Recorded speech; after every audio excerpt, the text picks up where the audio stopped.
public. However, it is available to city councils upon requests. And making big oil pay for climate costs is also popular with the general public. A public opinion poll that was conducted by Stratcom last year demonstrated that 69% of British Columbians either somewhat support or strongly support their local governments suing big oil. And interestingly, there was more than 50% support from every region of the province. And also very interestingly, there was over 50% of support from people regardless of which major political party they support. Because this is not just an issue for the center-left voters. Fiscally conservative politicians and voters also support local governments suing big oil for climate costs, because it would be fiscally irresponsible for local governments to simply pass on the full cost of climate change to their residents without trying to recoup some of the money from major polluters. So far, 2 BC municipalities have committed to suing big oil: Gibson's on the Sunshine Coast and View Royal in the Capital Region. They are looking for other BC municipalities to join them in this class action. At the UBCM, I spoke with dozens of councillors and mayors, and there are several councils that are seriously considering joining this lawsuit. We hope that the District of Squamish will demonstrate its climate leadership and take this important and fiscally prudent step to protect its residents from paying for the soaring costs of climate change. And I thank you for your time. And now my colleague Andrew Gage and I would be happy to take your questions. Thank you, Ms. Koza. Questions, Council?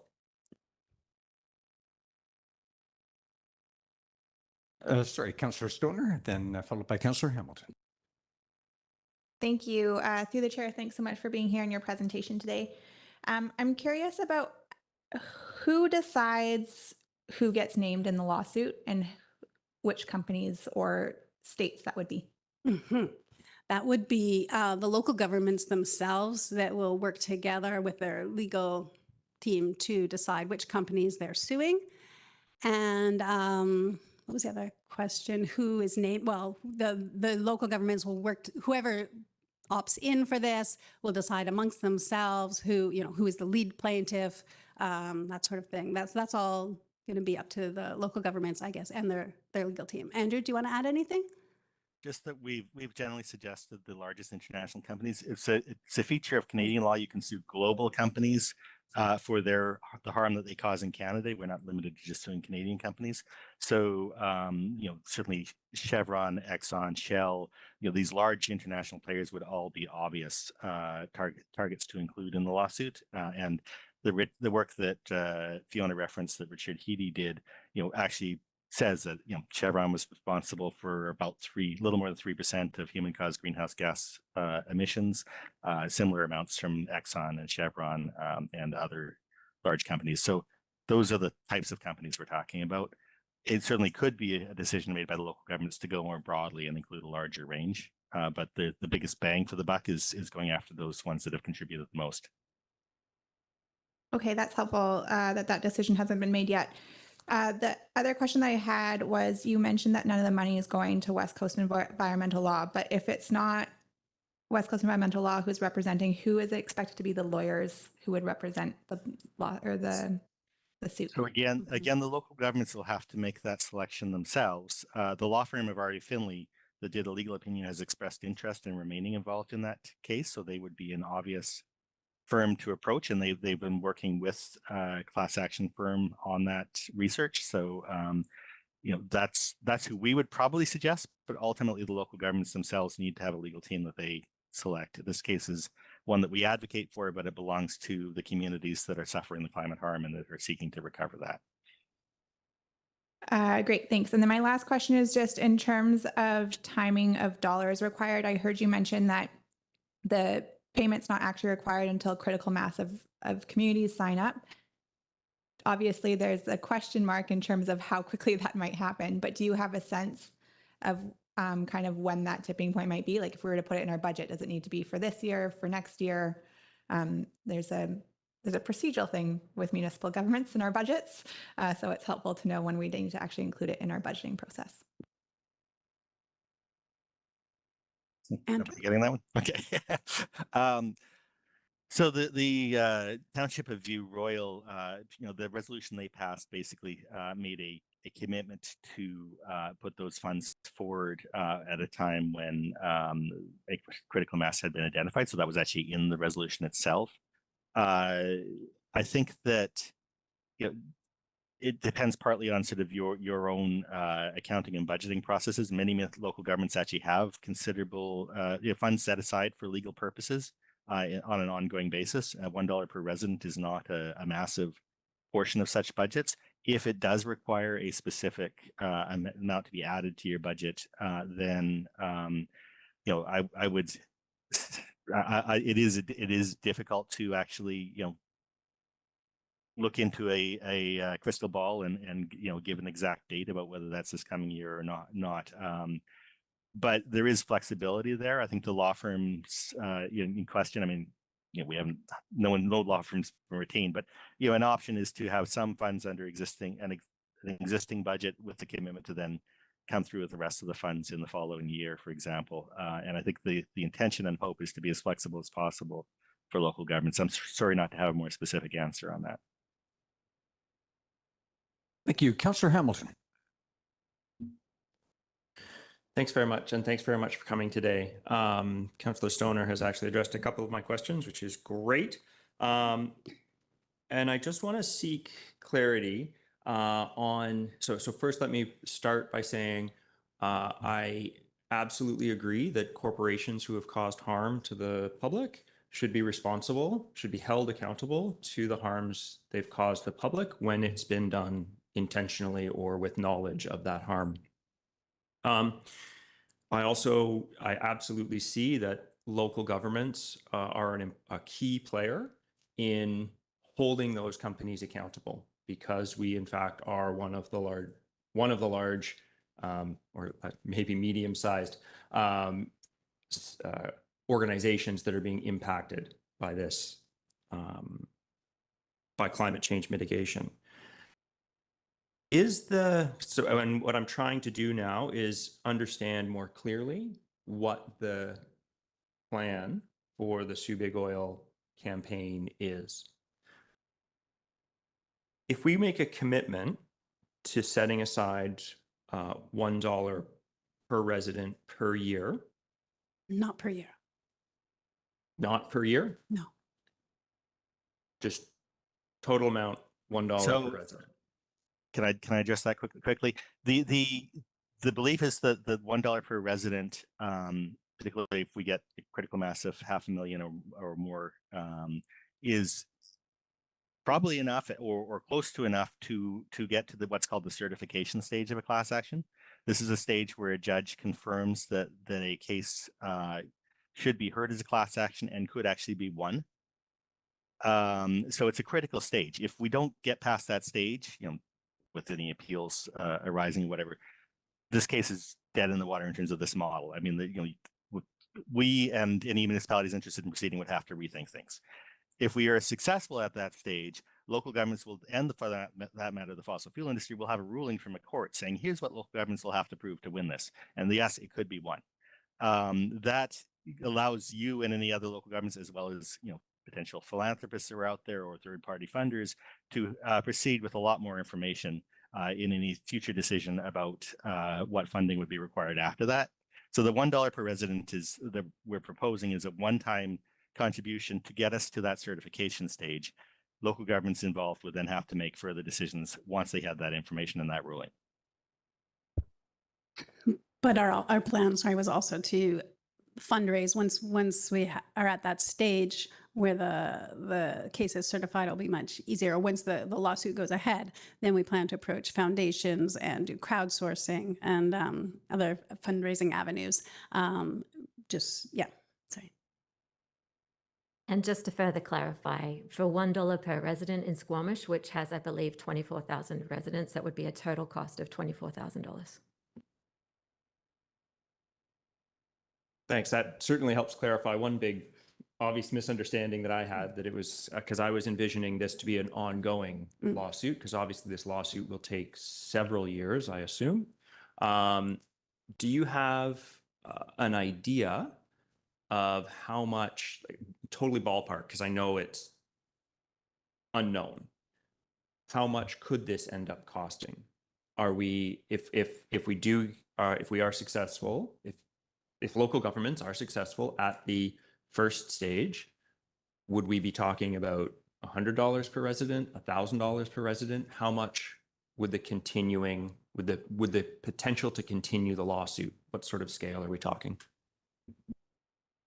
So, I mean, the overall budget could certainly be in the millions of dollars, but with a class action lawsuit, you're looking at sharing that across multiple municipalities. You're also, as Fiona said, I mean, our belief is that when a court has ruled, hey, municipalities could win this case, there's every reason for philanthropists, for individuals who are concerned about climate change to help with crowdfunding. So we don't, the intention is to keep the cost to municipalities. We want both the commitment from local governments to show you're serious and to actually get municipalities involved, but at the same time, we don't want it to be overly onerous. I'm not necessarily going to give sort of a final figure. I mean, but it is definitely in the millions, multiple millions of dollars shared along multiple local governments. There's also the potential of private funding, particularly once there's a decision saying that there's a funding here with class actions are often, that there's a valid case here that could be won. Class action lawsuits are often funded by taking out essentially a loan from a private funder who expects to be repaid with considerable interest once the case is won. So there are lots of options there. It doesn't necessarily all fall to local governments. I don't think we can give you a dollar per resident figure in terms of the overall funds, but I think we have every reason to believe it can be kept to a safe and manageable, a responsible level. Also, sorry, I was just thinking also we're hoping we might find lawyers, that would act on partial contingency, that sort of reduced rate bonus. Reduced rate. Quick one, please. So there was a recent piece by Sue Big Oil calling out, shall we say, the city of Vancouver for not allocating the budget, allocating this $1 per resident in their budget. So if you're not expecting us to budget the amount until we get a critical mass, why was there a criticism on the Vancouver City Council for not having the line item in their budget? Well, Vancouver City Council did vote last summer, like summer 2022, to allocate $1 per resident in their 2022 budget. So the council passed that motion in the summer, and then after the election, and then there was the budget, and then it wasn't there. So it was more the omission of what they'd pledged, what they'd already committed in the motion. So also, when Councillor Carr then brought a motion to put some of the funds back in the budget, the reasons given by the majority council to not do so made it clear they were ideologically opposed to participating in the lawsuit. So it was not, if they had said we're not putting this budget, but we are making a commitment to keep those funds available when they are needed, that would have been a completely different scenario. It was very much councillors said things like, we will not put a single penny of taxpayer dollars towards this lawsuit without really recognizing the costs that means that they're imposing on their own residents. So that was where the criticism came from. Councillor Pettingill. Yeah, thanks. And you touched on this a bit, but my understanding had been, and maybe it's more in the US, but it would be typical once a class action is certified that a law firm would take it on, believing in the class action and expect a sort of percentage of the settlement, and that is the typical model, and you wouldn't pay the lawyers. Is that more of a US thing, or does that happen in Canada? It does happen. It is more of a US thing. It does happen in Canada, but because this is one of the reasons we're looking for a ruling from the court that there's a sort of arguable case here is that this is a novel case, and it's a case that is requiring the courts to do things that haven't been done before. In the US, there is a tradition of massive punitive damages in cases of this type. It's the bar there's much more experience in the bar in sort of mass tort litigation, so it's more common there, and lawyers there have been prepared to take more risks Our belief is that lawyers here will do it on a partially contingency basis, where they are not necessarily expecting the full payment up front, but that it's probably local governments can certainly look for a firm that's willing to do it entirely on contingency, but we think it's much more likely that there will need to be some funds put forward, either by the municipalities themselves or through crowdfunding and other sources of funding, even once the case is certified. Okay, thank you. And then another question. So if I understand the proposed process is municipalities commit once there's equivalent roughly to $500,000 in commitments. We pony up. The sort of the first step of certification happens, and it's either accepted or denied. If it's denied, we all go home. If it's accepted, at that point, individual municipalities have a choice of whether or not they continue and to what degree, and they could exit at that point. And other municipalities, could they enjoin the class action at that point, or is it you got to get on now? Yeah. Okay, so how to answer this one? So the class action would probably cover all local governments unless they actually choose to step out of the municipality, whether or not they're putting funds forward. So I mean, you could have municipalities that are sort of riding on the coattails of those that are actually taking active climate leadership here and putting funds in. There is no commitment. If you put in $1 per resident now, there's no commitment to put in further funds. You could, at that point, ride on the coattails, as it were, of whichever local governments were going forward. But our hope is that by developing this critical mass of local governments that are supporting the lawsuit financially and also morally, that they will continue to work together, so that even though the lead plaintiffs are well supported as the case goes forward and throughout. But certainly if Squamish puts in $1 per resident and decides after the certification that, okay, it's great, it's certified, but we don't have any additional money, I mean, there's no obligation per se, no legal obligation anyhow. I mean, it might be a moral obligation, but that's up to the council of the day to decide. Councillor Greenlaw. Thanks. Thanks for the presentation. Through the chair, I was just curious, following on some of Councillor Hamilton's questions, if we did have a situation where costs were escalating and we were no longer comfortable with the cost of that were being incurred by our residents, would there be an option to say to step back? Yeah, as I said, I mean, the lead plaintiff, we do want local governments to consider being lead plaintiff, and who's actually named, they cannot easily step back. They would have to find another lead plaintiff and apply to the court to substitute their name, and there'd be a whole process around that. But for anyone other than the lead plaintiff, there's no obligation beyond the initial commitment that's made to continue that commitment. Obviously, we hope that they would, because that helps the lead plaintiffs financially and helps make sure the case is ultimately successful. But that would be a decision that a future council could make, yes. Thanks. And secondly, sorry, Fiona, could you repeat the name of the report that you referred to that's not available to the general public but is available to municipal governments? It was written in the legal opinion by Arve Finlay as the law firm. We can provide an email address of a contact there. Thank you. One quick question: the critical mass, was that? I heard Councillor Pettingill, was it the 500,000? Was that what critical mass looks like in this context? So yep. Could have been City of Vancouver, Yeah. almost. Is that where we are?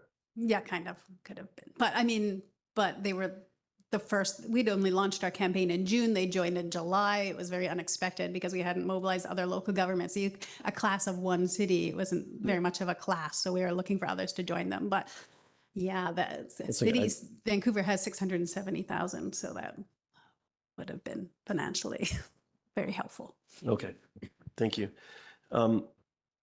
So we have a little ways to go at this point. I'm just trying to understand the time that we have. I think I'd like to, I have a couple motions ready, I think, here.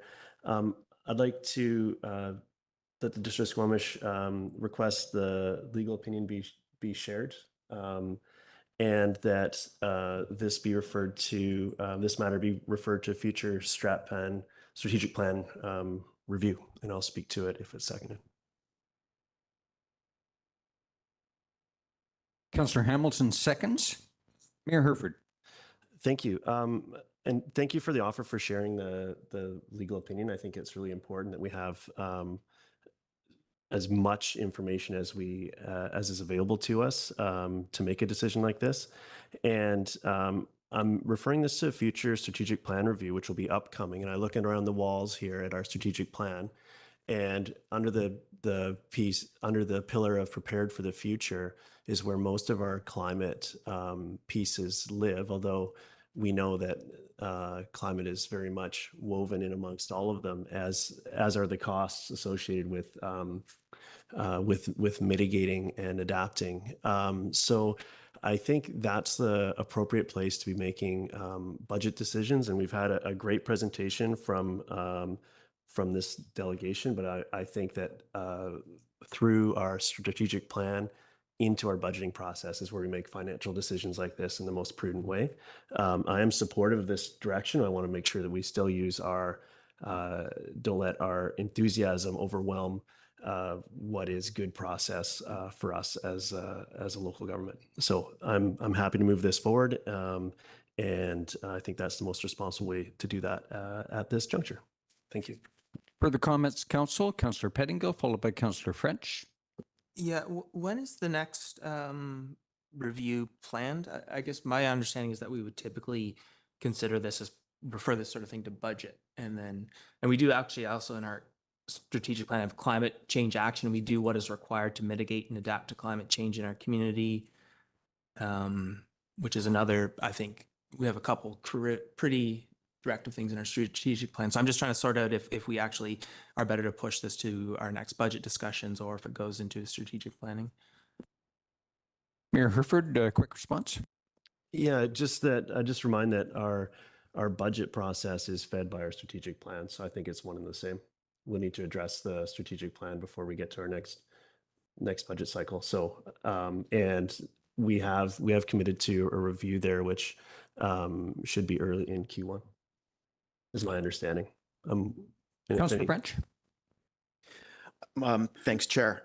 I'm supportive of this motion. I believe it to be thoughtful and a measured approach. The request to dedicate $1 a person to sue fossil fuel companies might seem like a fairly insignificant amount.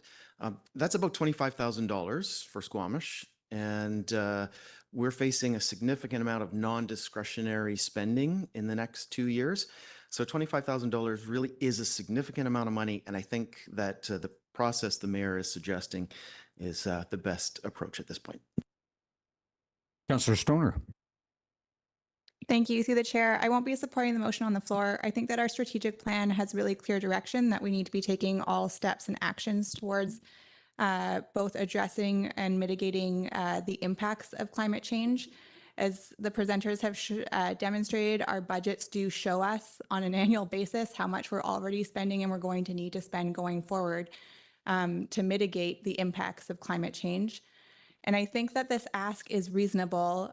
25,000, yes, it is a fair bit of money, but it is also so needed to encourage those who are actually responsible for driving the impacts that our taxpayers are now footing the bill for.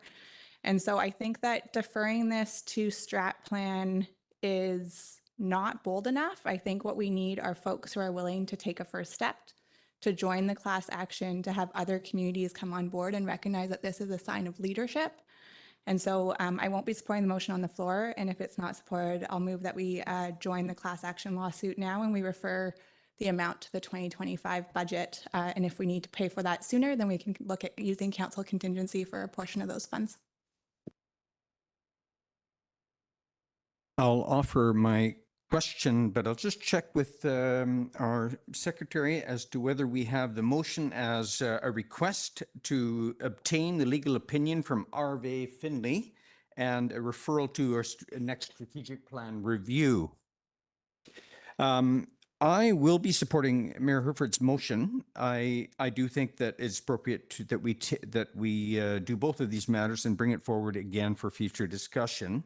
I see a complex picture. Our local carbon engineering venture is now owned by a subsidiary of Occidental Petroleum. That topic is addressed in the brief we have before us from West Coast Environmental Law. It's also a complex picture around the world. We see people on the prairies asking for a class action lawsuit against Big Ag for locking farmers in around the world for use of fossil fuel-based fertilizer products. We also see in Europe law firms very analogous to West Coast Environmental Law asking or leading a charge on suing Big Wind.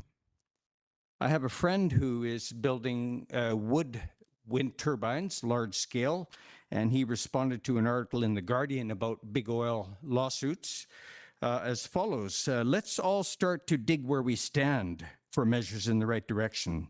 Knowing where the major emission sources are is good for prioritizing our efforts, but to leave it to others to solve the problem is too weak. On the question whether it's customers or suppliers who are going to lead the way, the answer is both at the same time. Everyone will be more credible if each takes the steps they can, and this will also bring political results. So here in Squamish, BC, and Canada, I think we need to be not only supply-side environmentalists, but demand-side environmentalists, and at the same time. So I'd like to register my voice towards this balanced, focused consideration, and we'll do so ongoing as we review it if the motion passes at a strategic plan review. Councillor. Yeah, I guess I'm leaning more towards the direction that Councillor Stoner is talking about. I feel that our strategic plan direction, our community climate action plan, our climate emergency declaration gives us all the strategic directions to follow through. It's a question from my perspective of how to budget it. And so I'd be interested in actually referring this to staff to understand how we might fund this. And, you know, we have talked in other instances about a need to increase our council contingency. Doing so then gives us the option of not having to use the money until we need to, but having that extra flexibility is something we may have done anyways. That's maybe not the best option, but I think there are things we can explore. And so I guess I'm really interested in having that discussion about when is the time, and what are the best sources. And I think it would also be useful from my perspective to articulate our desire to find a solution and a way forward, and not to just maybe we'll do it, maybe we won't. I think if we can incorporate that in a resolution, it would make it much stronger. So I'm not sure if there's a way we can amend this to add a bit of strength, and maybe I'll think about that as well. But I think for me, that's, you know, what I have in the front of my mind right now is the letters I'm getting at the regional district from the residents of Gun Lake, and they're talking about $20 to $30 million in immediate costs, and these are, you know, direct results of the fossil fuel industry. I don't see that the province or the regional district, local governments, have anywhere near the money to pay for this, but the fossil companies who have been lying and misinforming about the impacts of their products have been raking in massive profits. And like my colleague said, yes, everyone needs to pay, and that's what this is about. The fossil fuel companies haven't been paying, and that's the problem, and that's why a class action lawsuit is justified. Some of the other class action lawsuits that were referenced may or may not be valid, and if they're valid, they should proceed. If they're not, then they shouldn't. This one, it seems, is quite valid, and I think we have a place to pursue it. So I guess to summarize, I would like to see a commitment that we are going to act, but I agree it's worth seeing this legal analysis, and worth having some research from staff about what are the mechanisms we could pursue to fund this, whether it's in this budget, next budget, or the one after, but what is the mechanism to give us that option? Councillor Greenlaw, then Councillor Hamilton, and let's be mindful, Council, we're well over time on this topic, and we do have some hefty presentations coming from our staff. Go ahead. Thanks. Through the chair, I won't be supporting the motion on the floor. I would like to echo some of the comments made by my colleague, Councillor Stoner and Councillor Pettingill. I think we need bold action and leadership. This is the most important moment in human history, and we need action. This is a very low risk option, and I like the idea of putting the funding into the 2025 budget. That would give us some time to source funding, so it's not an immediate pinch on taxpayers right now. Our own integrated flood hazard management plan models indicate that sea level rise of 1 meter and flooding events could result in damages exceeding $450 million. And nearly 60% of our residents could be displaced. And that is just flooding. We're not talking about fires. We're not talking about heat domes. We're not talking about any of that. This is a massive cost, and I think we need as fast of action as we can have. Thank you. Councillor Hamilton? I'd like to request that we sever the motion into the request for information from Arve Finlay, severed from the moment that we see this question back. Mayor Herford, would you consider that a friendly amendment?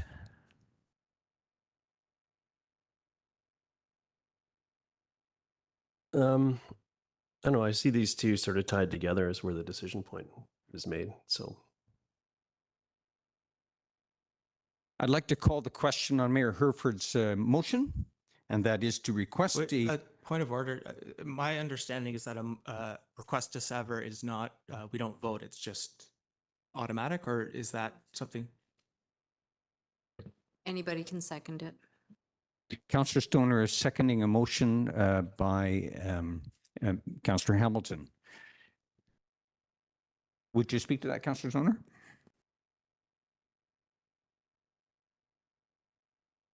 Sorry? The motion is just to sever, and I'm just supporting that. Then I'll call the question on whether to sever the motion into those two components.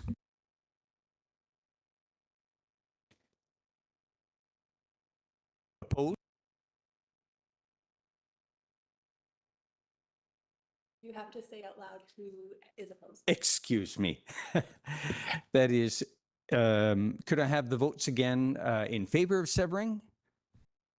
Councillor Stoner, Councillor Hamilton, Councillor Greenlaw. Opposed to severing? Councillor French, Councillor Pettingill, Mayor Herford, Councillor Anderson. A motion is defeated. So go back to Mayor Herford's original motion. So yeah, another process question. Is an amendment to sort of propose that we request that staff come back, rather than this being referred to the strategic planning, that staff come back with options for where this might be funded from? Is that an amendment, or that would have to be defeating this and trying a new motion? Mayor Herford? sorry, I saw Miss Arthur's want to chime in on this. Sorry, I was just going to say that an amendment is actually pertinent to the motion on the floor. If what you're proposing is a new motion, you have to vote on the original motion and then bring forward a second motion. Thank you, Ms. Arthurs. Mayor Herford, did you have at this time? Then I'll call the question on Mayor Herford's motion. All in favor? Councillor French, Mayor Herford, and Councillor Anderson. Motion and opposed? Councillor Stoner, Councillor Hamilton, Councillor Pettingill, Councillor Greenlaw. Motion is defeated. Councillor Stoner. I'd like to put forward a motion. Maybe, and I'll let somebody sever it if they want to. That the District of Squamish join the Sioux Big Oil class action lawsuit and include $1 per resident in the 2025 budget, and that we request a copy of the R.E. Finlay legal opinion be sent to District of Squamish Council. I'll speak to it if it's seconded. Councillor Greenlaw, second. Councillor Hamilton. Still speak to it. Councillor Stoner first. Thank you. Yeah, thank you. Through the chair, I think that this is an important motion to put on the floor to, as I mentioned, to show our climate leadership. I think we, as Councillor Pettingill had mentioned, have strong policy that suggests that we are trying to do everything that we can to both mitigate and adapt to the changing climate. And I think that this is in line with that work, both within our community climate action plan, having previously articulated declared a climate emergency, as well as what's in our council strategic plan. The option to put $1 per resident in the 2025 budget, I think, gives us the flexibility to have the conversation of where we're going to fund that from, whether it's from reserve, whether it's from taxation. And I think because we do have council contingency, that it would enable us to bridge if there's a need to put money forward in 2024. We could put a portion thereof through our council contingency or something there like. So I think that this gives us the time that we need to effectively include this in our 2025 budget discussions, but allows us to bridge and make the effort to be part of this early and often, and encourage our other municipalities from around the province to participate as well. For me, I do think it is important that we get the legal opinion from RV Finley, and I've heard from my council colleagues that I think that there's information in there that they would appreciate to read. You never know what's in a document that you don't already have, but I don't think that there's anything in there that would actually change my opinion as to whether we're going to participate or not in this. I think when we do receive it, and if there's something that's really stand out, then maybe we come back and we make another motion to withdraw. But I think that from what I've heard and what I've done my research on, that this is a prudent approach to take in order to make sure that the polluter pays principle is actively in effect. Thank you. Let's be mindful of our time, Council. I'll go to Council Hamilton. Do you have any additional comments? I think I have a question for the mover. There seems to me there's a disjoint between committing to the Sue Big Oil campaign and the question of budgeting at some future date. Those two things in my mind are tied. If we agree to Sue Big Oil, we agree to absolutely budget it. My motion reads that we include $1 per resident in the 2025 budget. In the 2025. Correct. So it gives us a year to decide how we're going to fund that. If money is needed in advance, then my suggestion would be that we use council contingency in 2024 to cover a portion thereof. Further questions or comments, Council? Mayor Herford. Thank you. I'll be supporting the motion. However, I want to remind Council that we've had a presentation from a delegation that I agree with, but in general, making financial decisions based from an ask of a delegation without the staff lens, without seeing what needs to maybe come out of our priorities and out of our actions isn't best practice. And that's what my initial motion meant to capture. But I am supportive of this direction in general. Although I look forward to seeing that the legal opinion, and hopefully it supports this. It's a bit of a leap of faith, but I do think it's an important initiative. So I'll take that leap. Quickly, Councillor Hamilton. Sorry, I actually want to make my attempt here is to move progress. A motion to sever, please. Second by Councillor Stoner. Would you speak to this? Then I'll call the question on the motion to sever. That is to request the RV Finley opinion report and to join a class action lawsuit with $1 per resident to be provided for in the 2025 budget. Call the question. All in favor? Councillor French, Councillor Hamilton, Councillor Stoner, Councillor Anderson in favor. And opposed? Councillor Herford, Councillor Greenlaw, Councillor Pettingill opposed. Motion carries.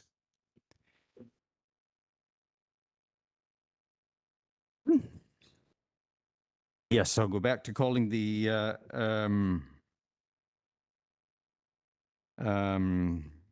question on the Councillor Stoner's motion as severed. So I think we want to call the question on the first portion, which is that the district of Squamish join the Sue Big Oil action lawsuit and include $1 per resident in the 2025 budget. Council, calling the question in favor of that portion of the motion. Councillor Mayor Herford, Councillor Greenlaw, Councillor Pettingill, Councillor French, Councillor Stoner in favor, and Councillor Anderson, Councillor Hamilton opposed. Motion carries. Now for the second motion that we request the Harvey Finlay opinion report. All in favor? Unanimously in favor. Motion carries. Thank you very much. Thank you to our presenters. A lively discussion, important. And yes, we should have been thinking about budgeting appropriate time for your welcome observations and information. Thank you very much.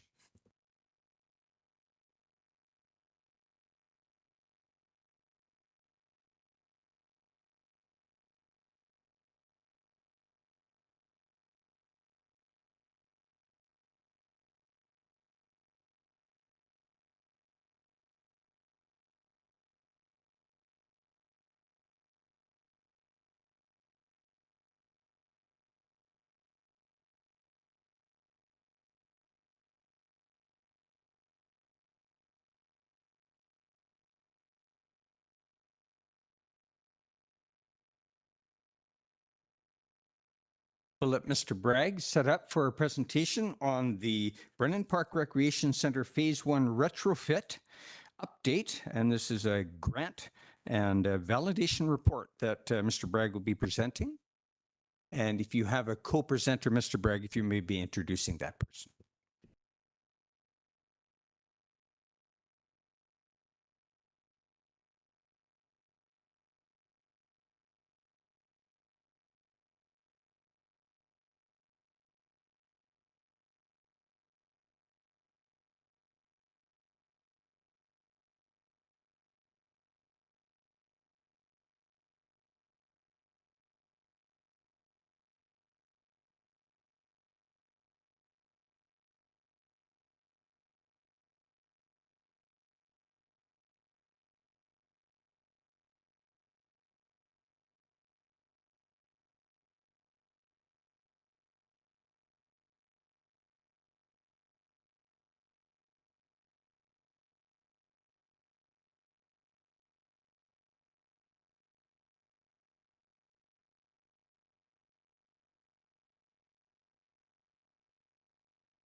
Good morning.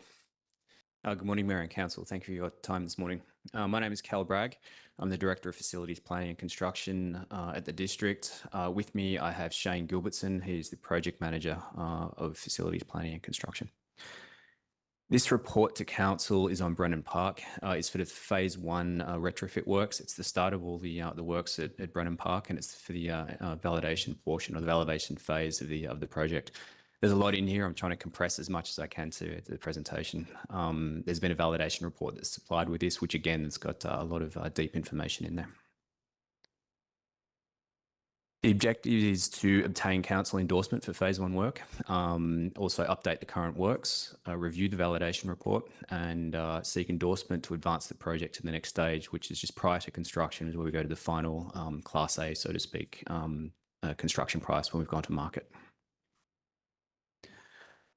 So quick background on the building itself. It's one of our older facilities. It was built in 1977 originally.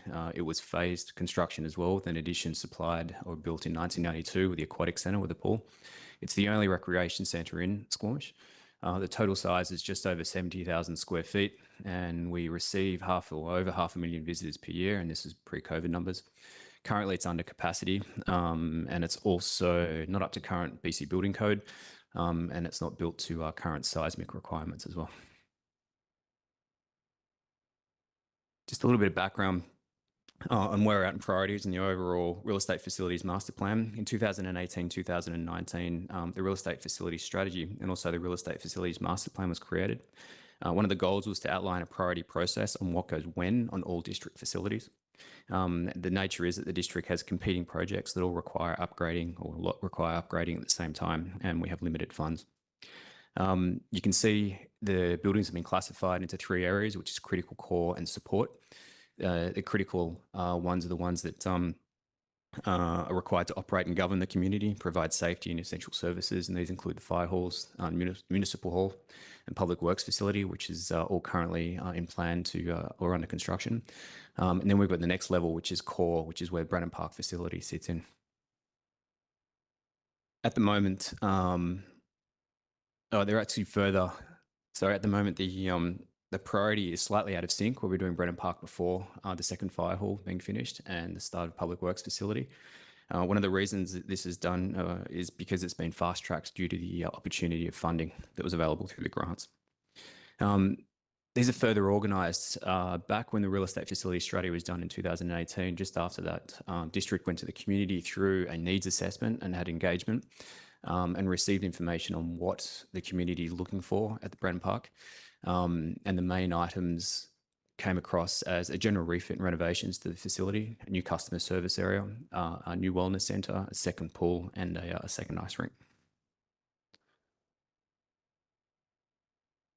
Currently, the district has 2 grants, either an application or approved with the Government of Canada, and also the Phase 2 one is in conjunction with the province.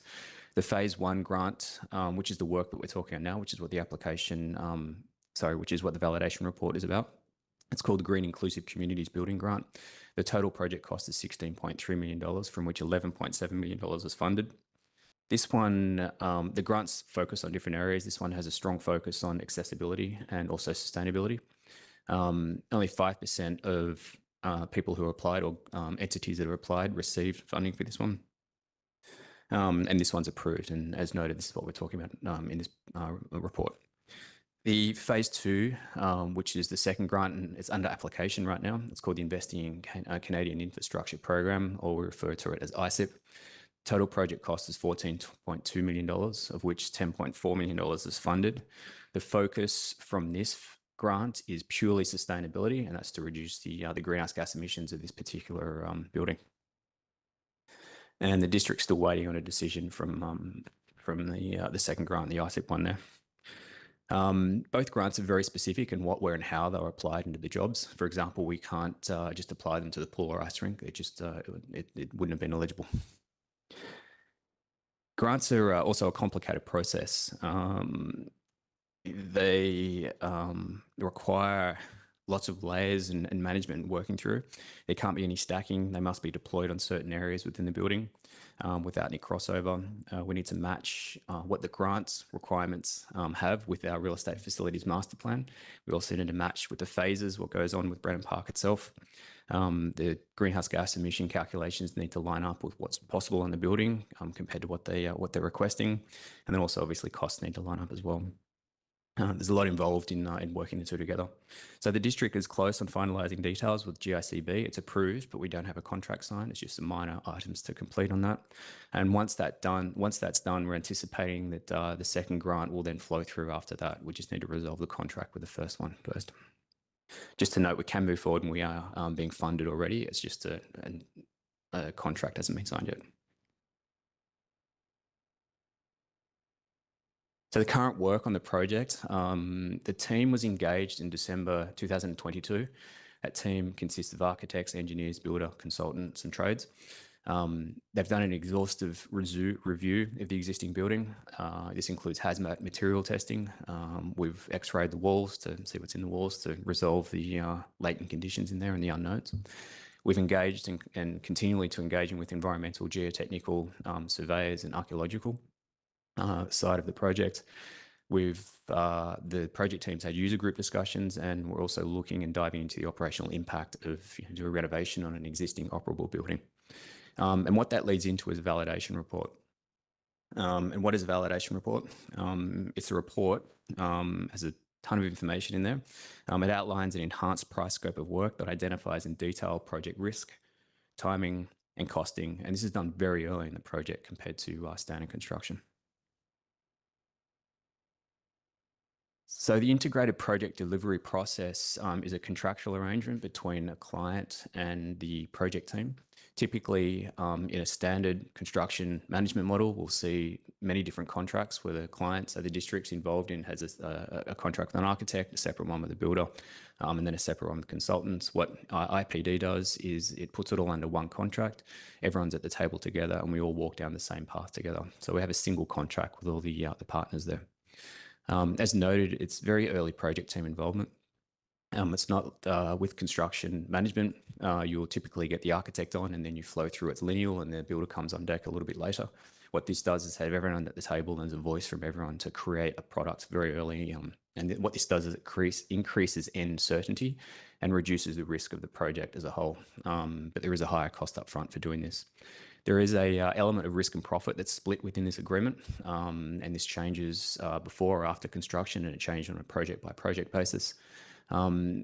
Instead of sharing the profit, we could opt to, if there's any savings in the project, you can be reinvested back into the project. It's actually quite hard to see on the overhead screen here, but this is a bird's eye view of the project itself. And you can see on the right side, there's Loggers Lane.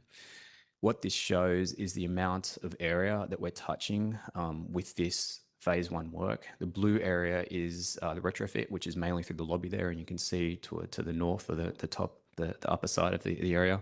That is the ice rink change rooms. And then the pink area that's outlined is the new building, which is new customer service area. And there's a little bit of external work outside of that southern entry there.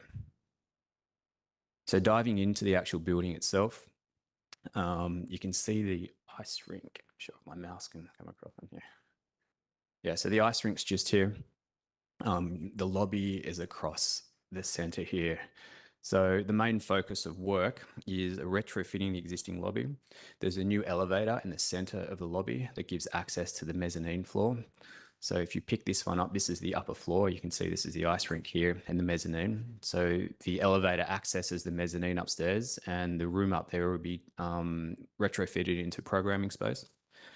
There is a minor retrofit of the existing ice rink change rooms, and I'm saying minor because we're just bringing it up to make them nicer. We're actually quite limited in what we can do there for size. The community's come back and said they want larger change rooms. For us to do that under this grant, it's very difficult because it's all structural down there. It's actually below ground. So we don't have the funds to do that under this particular area. However, we do note that in the future, with the planned ice rink, that we can create change rooms with the new ones and then keep this one as secondary.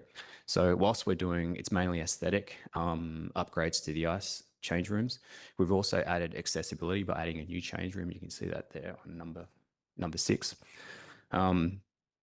We've also got a new customer service area, which is this pink area just here. So that's the new square footage that's added. And also the ice rink insulation in the roof is going to be retrofitted with a high insulating value material. The energy recovery system, which is the heat and the cooling system between the pool and the ice rink, is going to be renewed, and that into focus to reduce the amount of greenhouse gases and the cost to run this building. And then also as a part, retrofitted the existing heating and cooling system.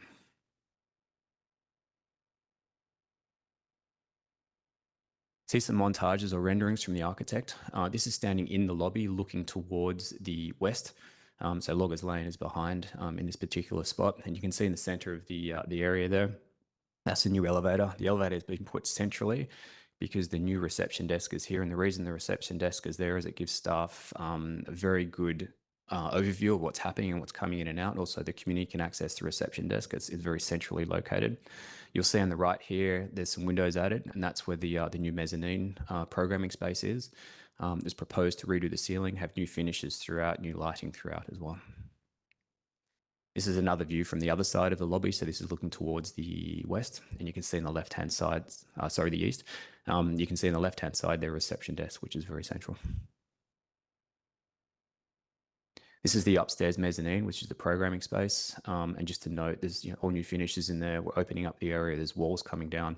On the left-hand side, you can see some windows towards the lobby and opening that up. On the right-hand side, we have some windows as well. And this overlooks the ice rink. The scope and cost of this is working. We're working on that at the moment. This is a file wall. So this is a very costly exercise to put windows in. We're working out the final details of that one. The schedule, we're aiming for a start in Q1 2024. We've blurred this a little bit. We don't have an exact start date because as we work through the programming and operations and what we can start, we have an option to start one of the portions of the work as we overlap, or we can wait for approvals and then we start all in one. We haven't got that far with the team just yet. We're working through that one. So a cost indication, as the project teams work through the past 8 months, there's additional work that's been uncovered. It's an old building. We also want to go through this cost exercise and reduce our unknowns as much as possible and reduce the increases. We can do that by adding robust contingencies and working on what we call a risk register. And what the risk register is, it's mainly from the contractor side and the design side, as they list, it's like a Murphy's Law. If it could happen, it will happen. So we list everything in there, and this risk register is in the validation report. And we're just trying to reduce the known unknowns, and we put a cost to that as well. So it's like another contingency. We have uncovered additional work here, which is work for electrification. There's additional structural increases required for the new mechanical units that are going in there. We have to update some seismic areas and also update to BC Building Code. And there's a BC Building Code change coming up at the end of this year, which causes some additional work possibly as well. We've also added client-side contingency. Again, this is for our sake of being professional and working through and trying to reduce the changes to cost between now and we start construction. Total project cost is $21 million. The grant initially was 16.3. Through this validation phase and the pre-construction, it's been identified there's additional work involved in there, and that brings it up to 17.3. The risk register, as listed in the validation report, is 1.6 million. The grant scope, we had to, initially when we applied for the grant, we had the ice rink installation in there. Throughout the process of working with the grant supplier, we could have pulled it out, and we did pull it out as far as the scope of work. In the last few weeks, the grant supplier said that we must keep that in there. And so we've put that back on top of the budget. We can pull it out, but the chances are it's got to go back to Government of Canada for review, and it could delay the project by 6 to 12 months. So it's got to be done anyway at some point. So we've left it in there because it was part of the original scope. Client-side contingency, we've allowed 1.2 million, which is around 4.7%. There's a few fittings and equipment in there, but that's an overall contingency as well. So it's pretty comfortable where we're sitting at the moment. And just to note, there's no additional funding from the grant supplier. This is an IPD project, it fits quite nicely in these situations where if we have to pivot, we'll have to change scope rather than increasing the budget for it.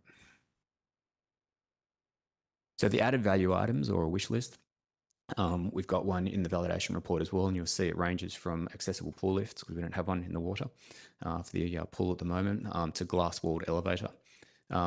This is just a list that's not priced at the moment, and they're not in any particular order. And this will be decided once we've got the final market pricing and we start construction, and we'll know exactly how far close to budget we're sitting. On a sustainability point, this graph is this is from the Real Estate Facility Strategy, so it's 5 years old. But it gives a very good indication of where the cost of running this particular building is in relation to our other facilities in the district. These first two columns is the first one's the ice rink and the second one's the aquatic centre. So you can see compared to, say, the RCMP building, they're significantly higher in cost. So there's a focus on sustainability in this, which is why the grant fits in quite nicely. So on the sustainability side, we're aiming to reduce, or phase one calculations have come back at reducing energy by 40%.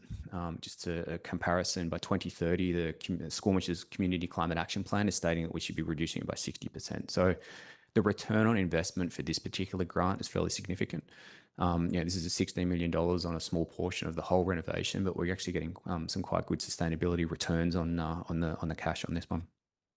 This gives an overall savings of 300 tonnes of carbon dioxide, and we also have a goal of reducing landfill by over 85%. And that's a goal. It's quite difficult when you've got old buildings and they do have asbestos in them. For arts, culture and heritage, this is the first facing public building under the Real Estate Facilities Master Plan. We do have an opportunity to create an identity and express Squamish's heritage and art. The district's engaging First Nations currently, Squamish arts and also user groups. And just to note, this is still developing, but it is in line with the arts, culture and heritage strategy. With community engagement, there is a plan underway. And again, this one's still developing as well. We've had user groups already where the architects have talked directly, in particular ICE user groups, and we've got very detailed information to create a product that is very user-friendly. And we're also working on creating, managing community expectations here of what is happening when, also the impact on operations and programming. The next steps is to finalise the scope of work. We still have a little bit to do under the validation report, and this is just minor items. We do need to get the grant contract signed for GICB. Also, the IPD contract needs to be signed, and then staff will come back to council with a final construction cost final price just before we go to construction costs. So we know where the market's sitting. And just to note, right now we're at a Class C/B, so we're pretty confident of where we're sitting with the contingencies allowed. Would you like me to read out the recommendation, or? That shouldn't be necessary, Mr. Bragg. Thank you very much. I'll turn it over to council for questions for our presenters. First up, Councillor French. Thanks, Chair. Oh, which question to ask first? It's a dilemma. I think I'll start with this one. The team values section of the staff report highlights innovation, communication, trust, enjoyment, and collaboration. And then from the report, quote, all team members feel safe to speak up at any time. This is amazing to me and creates an environment that pulls for success.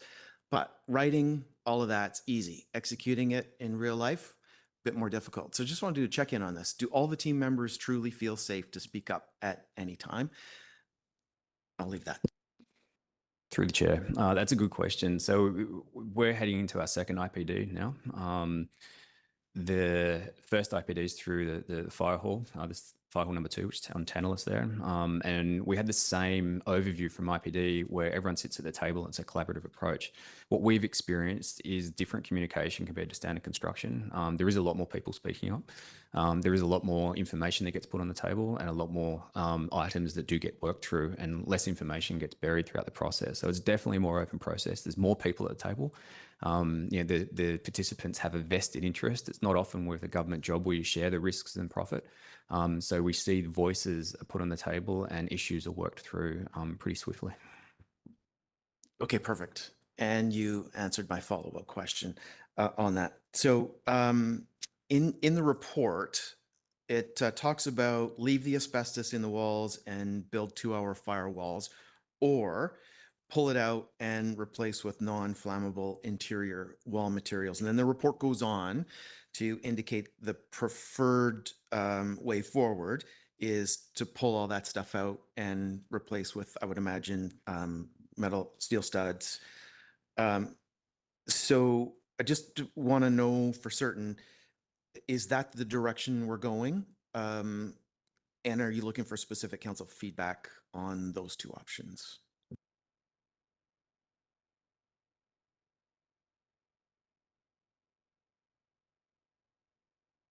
Yeah, through the chair. So the direction we're going is, again, keeping costs low, finding the best option there. We're going to have to leave some, but upgrading some walls where brand new ones are being built. This just goes in line with the code compliance report that we had completed as well to make sure that we're meeting today's code and eventually new codes coming up. And there are frequent references to demolition in the document. And I'm wondering, in this context, is demolition referring to actually deconstruction for use, recycling as the preference, and then demolition only as the last resort? Through the chair, yeah, demolition includes that 85%. So whatever we do, we need to reduce, reuse, recycle, and put that into the 85%. It's not a matter of demolishing and it gets outside of that 80%. And yeah, through the chair, just to add to that, through the IPD process, it's always discussed about where we can reuse materials if possible. It's a challenge to do so with today's strict building codes, but absolutely it gets discussed at almost not every meeting, but it's top of mind for sure. Great, and that's consistent with our 2 fire halls. And Chair, will you indulge me in one more? I think this one's quick and easy. It looks like 2 accessible parking spots are going to be lost at the existing pool entrance. Will those 2 spots be relocated somewhere, somehow? Through the chair, it's a good question. We don't have an answer to that yet, but as an overview, they will be relocated in conjunction with the parking at Brennan Park needs an overview. There's a lot of space and a lot of open areas that we can have a much more efficient space. So we'll be definitely redoing the accessible and making sure they're within build code and, you know, in reality, making sure it's nice and close to the entrances. Councillor Hamilton. Thank you very much for this report. I really appreciated the detail in the valuation reports, that was just called. That is gives me a lot of confidence that we're getting things under control before we understand the project, before we start the project, which in my mind is the first step to actually controlling our potential cost escalations. So this is, I'm very happy to see this and read it. One question, I've got a question about the way we talk about the budget, and it may be me misunderstanding the way we talk about it. In the background slides, in the slides you say, in the background material, total project cost 16.3 million, right? And we still talk about the project cost 16.3 million. But then later in the slides and in the report, we talk about a total cost of 21 million when we fold in contingencies and yeah. So what's the project cost? 21 million or 16 million? What do we need to budget for? And what can we expect to be paying? Through the chair, it's a good question. And that's, I apologize, that's my verbiage of what I've written in the report. So total project cost is $21 million. The initial grant size is $16.3 million, and that's what we focused on. As stated, we know there's additional work going on within Brennan Park. We know there's contingencies required. We know that as we move through this cost indicative process, that we want to allow the enough contingencies. So we go through the pain here up front rather than going through this pain during construction. So the total project cost from our side, which includes the kitchen sink and the forks and everything, is $21 million.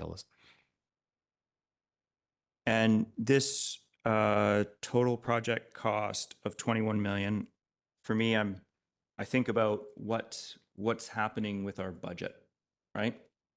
Our budgeted amount is doubling, right? We've gone from a budgeted amount of about 4.5 million to a budgeted amount of about 9 million. Is that correct? Is my understanding correct there? Through the chair, correct.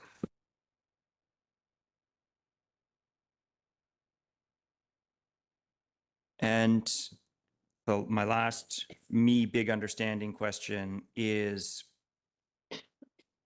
what is the process moving forward? Our staff recommendation here speaks to endorsing moving to next cost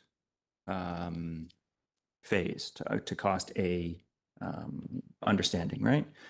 Does this also trigger an approval of the project starting, or is there a point in which council is asked, should this project commence? Through the chair, yes. We're in process at the moment to get to Class A. And at Class A, so to speak, is where we sign the contracts and we know we have market pricing, and then we lock in the trades. And from there, we can move forward.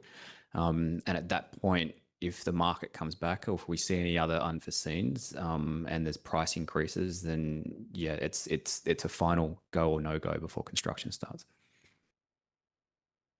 And who is the final no-go? Is it council or is it staff? After we've budgeted, after we say, if we endorse the budget, is there a final question to council of project go or no go, or once it's budgeted, it can go? Through the chair, once staff are confirmed with Class A and council has agreed on the Class A, then it's a go from the staff side. I don't anticipate coming back to council to say, hey, we're going to start. Like once the budget's approved and we're all agreed and we're confident we can hit that budget, then it's start anytime after that. Okay, and just to make sure I'm absolutely clear, it's when we approve the Class A budget is when we have committed to the project going ahead and shovels going in the ground. Is that correct? Through the chair, correct. Councillor Pettingill. Yeah, thanks. So I was a bit unclear about the risk to from asbestos and lead, especially asbestos, it sort of in the earlier parts of the report, it made it seem like there's a fair bit of concern about asbestos, but when I read the actual sampling, it seemed like, oh, we didn't find it in most of the places. So I'm just wondering where we are now in our assessment of risk in terms of cost escalation, but also closures due to cleanup from asbestos and lead.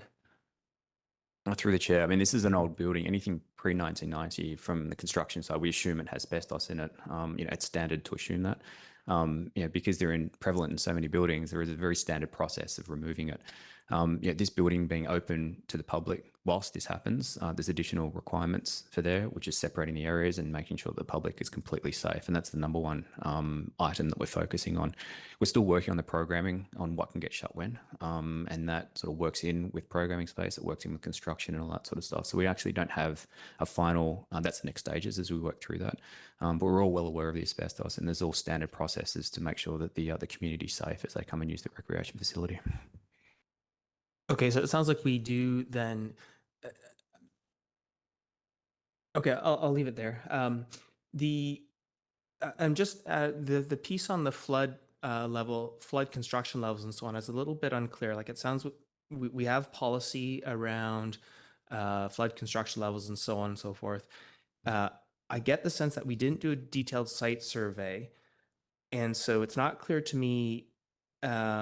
We have some concern that parts of it might be below flood construction levels, but within our sort of allowances because it's an existing structure, so on and so forth.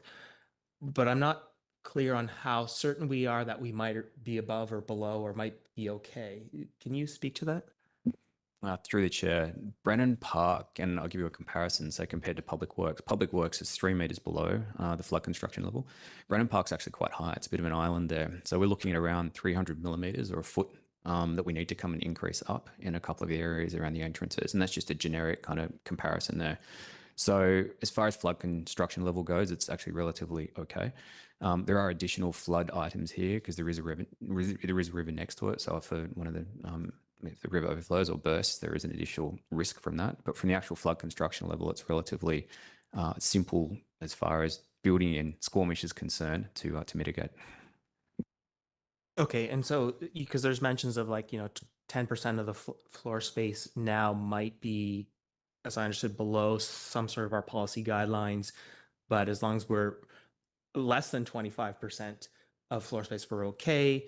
But then it seemed like when we get to the pool and those other upgrades, we might be in aggregate over 25% below our policy level. But then it wasn't clear to me, are we even certain that it is below? And so maybe it just isn't an issue. And so that's what I'm trying to get a sense of it. It sounds like from what you're saying is, in terms of our policy, when you look at the future work as well, we are sort of well within, we think, our policy around flood construction. Is that accurate? Through the chair, we're within policy currently. And as noted, we'll be bringing up any new construction. So we're bringing up the new customer service area for 300 millimeters. I'm assuming we're not there yet, but I'm assuming we'll do the same for the ice rink and the pool. But whatever we do is going to 100% be within the bylaws. Okay, thanks. And then my last question for now, on page 199 of our package, it talks about different GHG numbers. And what I see is we're at 420 tons per year now, which would have been a little less in 2010. And at the end of this project, by 2030, we'll be at 270 tons per year, which is 150 ton reduction. And then in the report, we talk about a 300 ton reduction. So I'm just trying to understand this project, what sort of change we're seeing versus 2010 levels, and then what makes up the rest of that 300 number.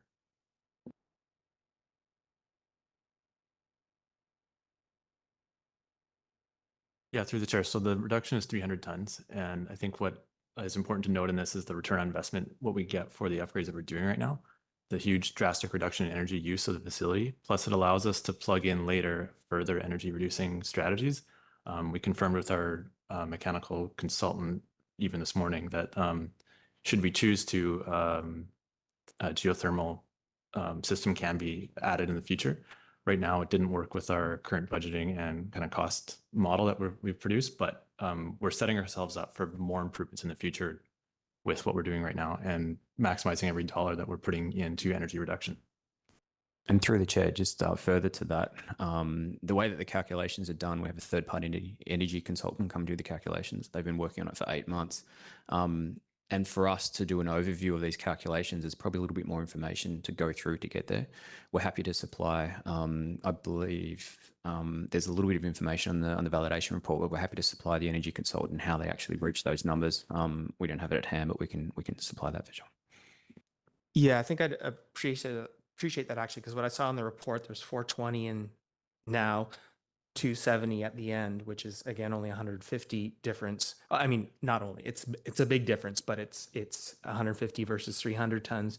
There is mention of, I think, 640 tons business as usual or something, but I think our the IPCC and our climate emergency declaration are relative to that 2010 number is sort of the starting point. And so understanding that difference from the 2010 number where we're getting to, and just so as you know, we're hearing more proposals about, do we spend a bit more money on electrification now or later, or just sort of understanding where we need to push as council, just really understanding what we're getting is sort of what I'm looking for.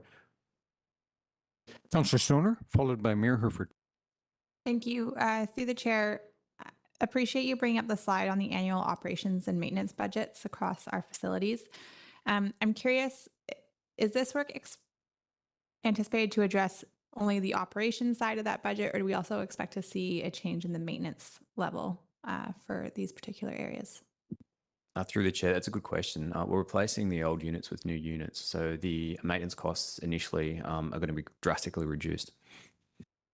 Thank you.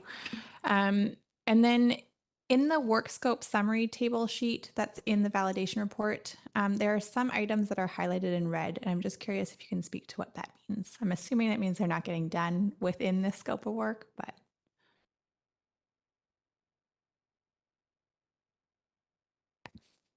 So one of the line items is the rink change rooms plus proposed option A.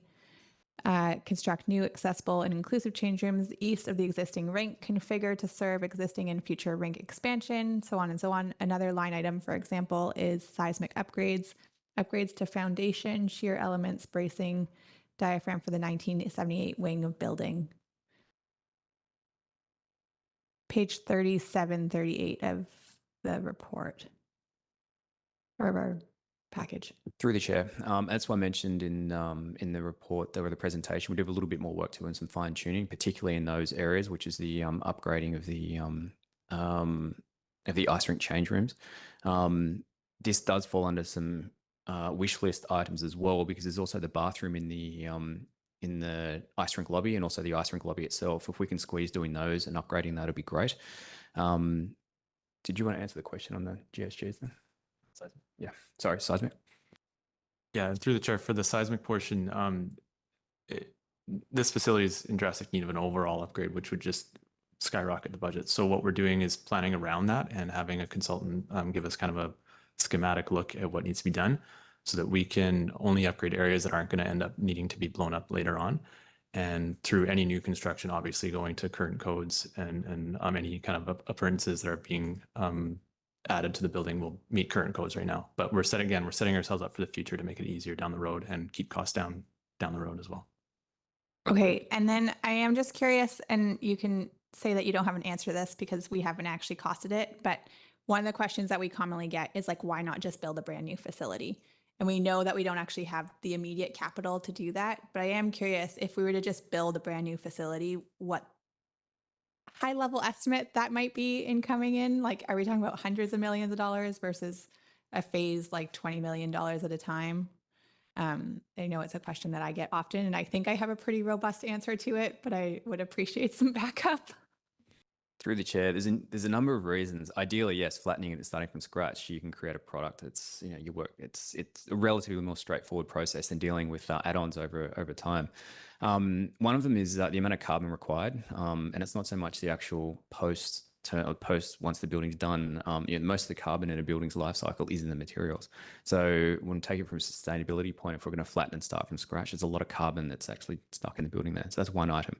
Another one is funding. To fund this, you're talking, it's over $100 million to go and create a new recreation centre. You'll be talking, we could do it, but then you'll be delaying the start of this job for such a long period of time for us to develop and get those funds. It's just time. It's not going to be a very fast process. The other thing is the grant process, and what we found is, the lowest hanging fruit is grants, and the grants are tailored to retrofitting recreation centres. And they really are, we're not the only municipality in this boat. We can see it Canada-wide. So, this was built in stages, and we can retrofit it in stages, and the funding fits in with that staging as well. So we know that we can do this and kind of fit the jigsaw pieces together as we move forward here with the funding. So looking at it, the quickest way to get this job done and to create something for community is to follow the grant process and follow the funding rather than starting from scratch. Mayor Herford. Thank you. On various tours I've had of the facility, there was we've been shown, I'm sure other members of council remember this too, quite a amount of space that looked like an opportunity inside the building envelope above the lobby to extend the mezzanine and so on. And in the renderings, there's a sloped roof there with the elevator going up. I'm just wondering, is there opportunity going forward inside the building envelope to increase programming space up there if funding allows, or what sort of investigation was done in this area, as increasing usable space inside the envelope seems appealing?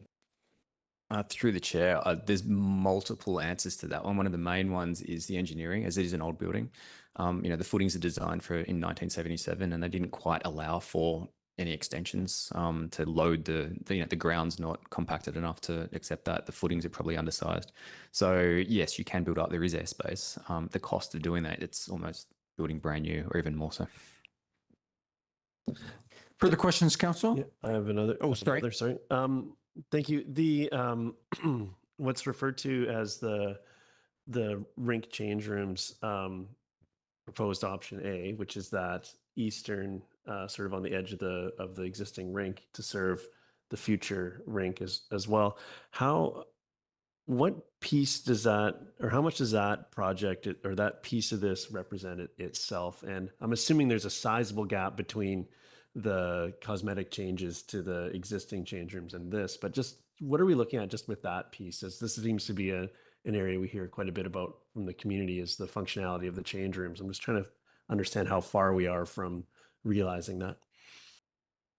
Through the chair, unfortunately, we are limited by the shape of the change rooms that are there now. And it literally is cosmetic, and it's going to make it feel better, and it's going to be, they're much nicer change rooms is what we're aiming for. To do anything beyond that requires changing footings, which is extensive costs, or strategically, which is why we looked at this, saying that, we've got these other future ice rink in the plans. Let's design a proper ice rink change room with that. Also, how this works is, the way that these, as we piecemeal this together and we're not starting from scratch, all these phases need to talk to each other. We need to have a coherent building, and we need to make sure that the size of the future change rooms coming in do relate, knowing that we do have secondary change rooms here and that it is in the right spot and the lobbies and everything work out there. So I'm not sure if I answered your question on that one specifically, but that's our focus. Well, almost, I think maybe I'll try to rephrase it, but that proposed option A with the new change room facilities, what are we looking at just that piece of the project? How much is that versus obviously the cosmetic changes exclusively to the existing change rooms? Like that new change room facility, have you isolated that just so we get some understanding of what we're talking about as we engage with the community around the needs of the change room?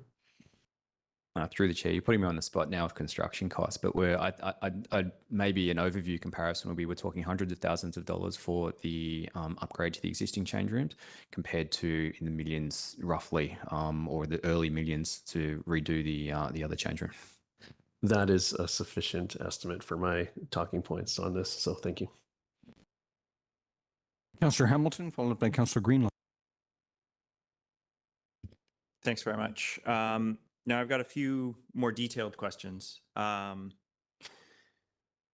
the energy modeling section, the energy modeling report, they speak to energy reductions, but I didn't see any statements on how much energy the building actually uses. Do you know how many kilowatt hours that building actually uses per? I'm trying to get this reduction of 40% into some kind of absolute number.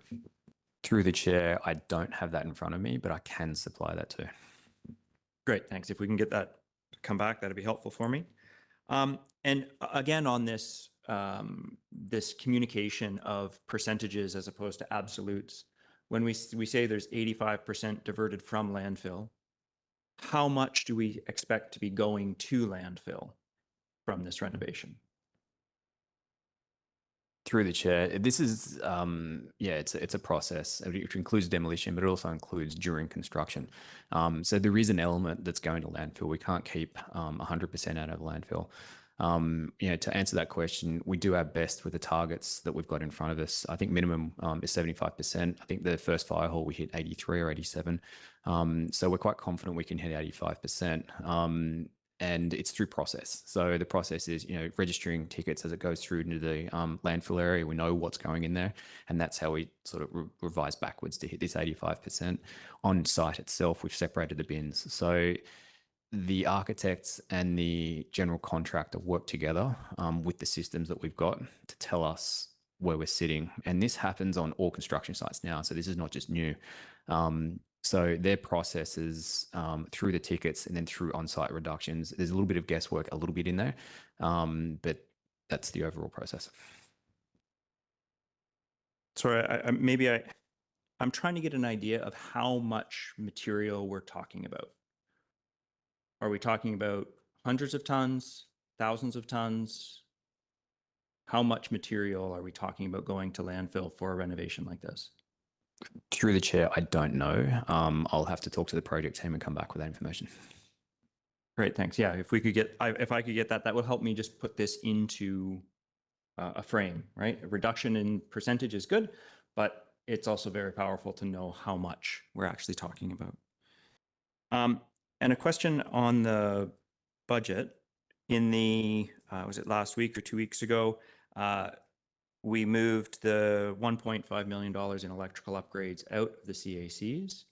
Is that now included in this $20 million total budget, total project cost? Through the chair, yes. A question on the pool accessibility, that sort of optional extra. Is the pool already accessible because it's got that sloped sort of entryway, or is it not accessible? Is there something that's making that not an accessibility feature? Yeah, through the chair. So currently the pool, oddly enough, is fully accessible with the sloping for both areas. Even the hot tub has an accessible portion. This was a wish list item that we did as kind of a brainstorming session with the team. And so it would help with accessibility. It doesn't necessarily mean it's in the project as well. So these are items that when we do find savings, because we will, we can look at the viability of adding these options back into the project. So it doesn't necessarily mean it's included, but it was, like I said, a brainstorming item. Thanks. And I want to thank you for teaching me a new word. I did not know what a natatorium was. For those, anybody listening, a natatorium is a room that contains a pool. Fantastic.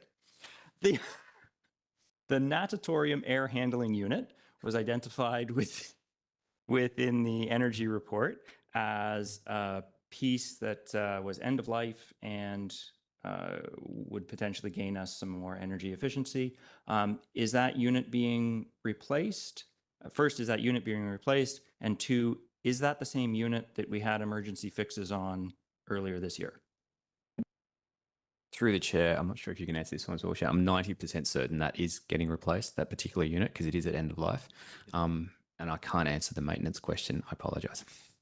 Through the chair, yes, we did do some emergency repairs. And I think even as recently as last week, there was items that were being looked at.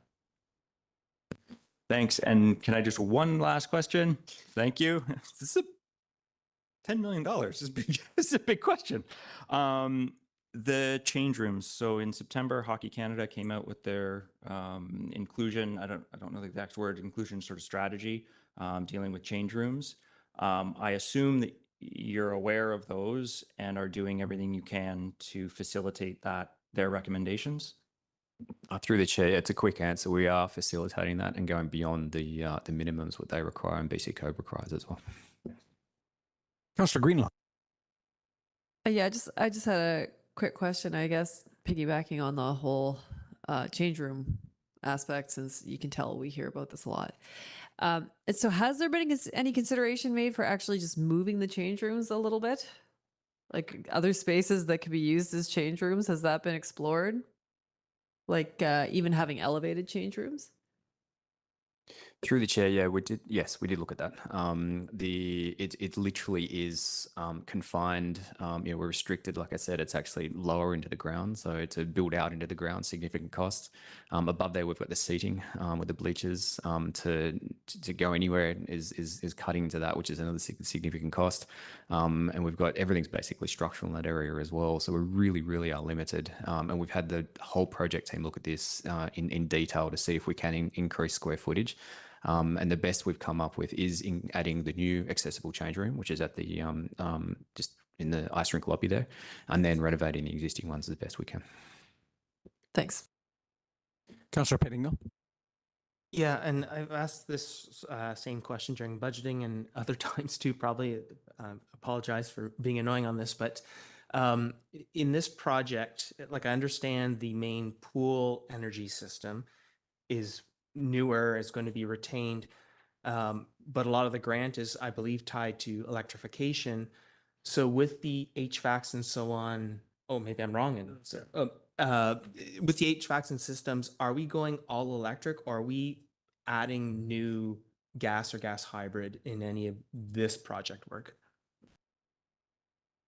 Yeah, through the chair, all electric under this portion. Okay, thank you. Yeah, and I guess, do you want comments yet? Thank you. Mayor Herford. Thank you. I'm ready to move the staff recommendation this time, if there's a seconder. Is there a seconder? Councillor French. Final round of comments, beginning with Mayor Herford.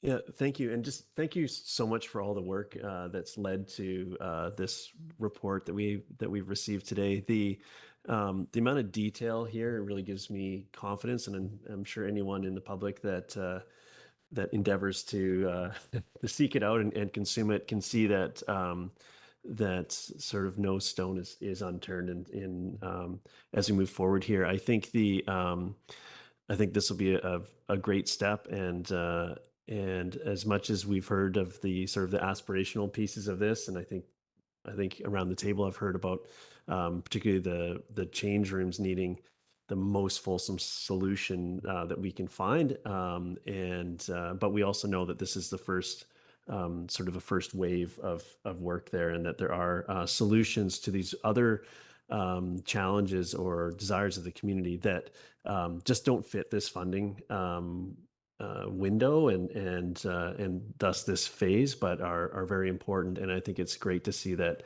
those solutions are starting to sort of crystallize as we advance through this project. So thank you so much for the work. Look forward to seeing the next steps. Councillor French. Thanks, Chair. And speaking in support of the motion, I'm finding this an innovative approach. It's a team effort like I've never seen before on a municipal project. And as is often the case for Squamish, we look to be on the cutting edge of with the approach that we're taking. And I want to thank staff for providing us with a thorough report. The level of detail at some points over the weekend felt overwhelming, which I think is welcome on a project like this. It creates a level of accountability that I think is fully appropriate and satisfies our own community's demands for an open process on a project like this. Councillor Hamilton. Yeah, I'll say again, thank you very much for the level of detail. This is a big step forward for me around this council table to see the preparation and the planning be done, at a level that I am gaining confidence that we can launch projects and not see extraordinary escalations. I look forward to seeing the Class A estimates. I'd like to propose that when we communicate, that we talk about budget amounts that are the real and the current, as opposed to the past. The $16.3 million number is no longer the current budget. The budget, we understand this, just has escalated to 21 million. And I think we just need to communicate clearly about that, and that the municipal portion of this has doubled. That is a big thing. I still believe this project is worth pursuing at this moment, certainly to the next class estimate.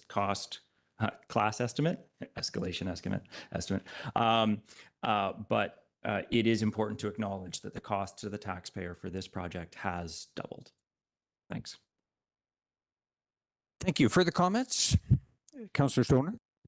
Yeah, I'll support the motion on the floor. I think we've had our first example of an IPD project through Fire Hall number 2.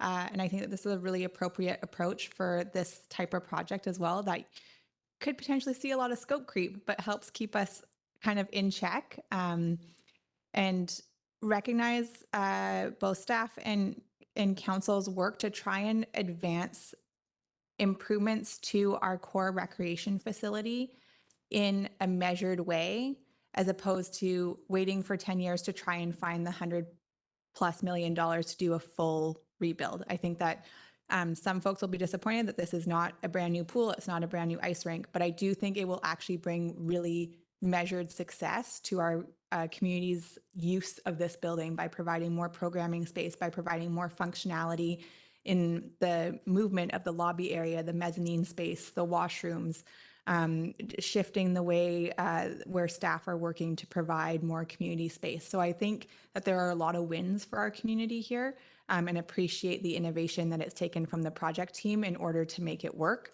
And an early thanks to our community for living through the construction with us, because it is going to be challenging. But I know that we'll work through it together for a better product at the end of the day. Thanks. Further comments?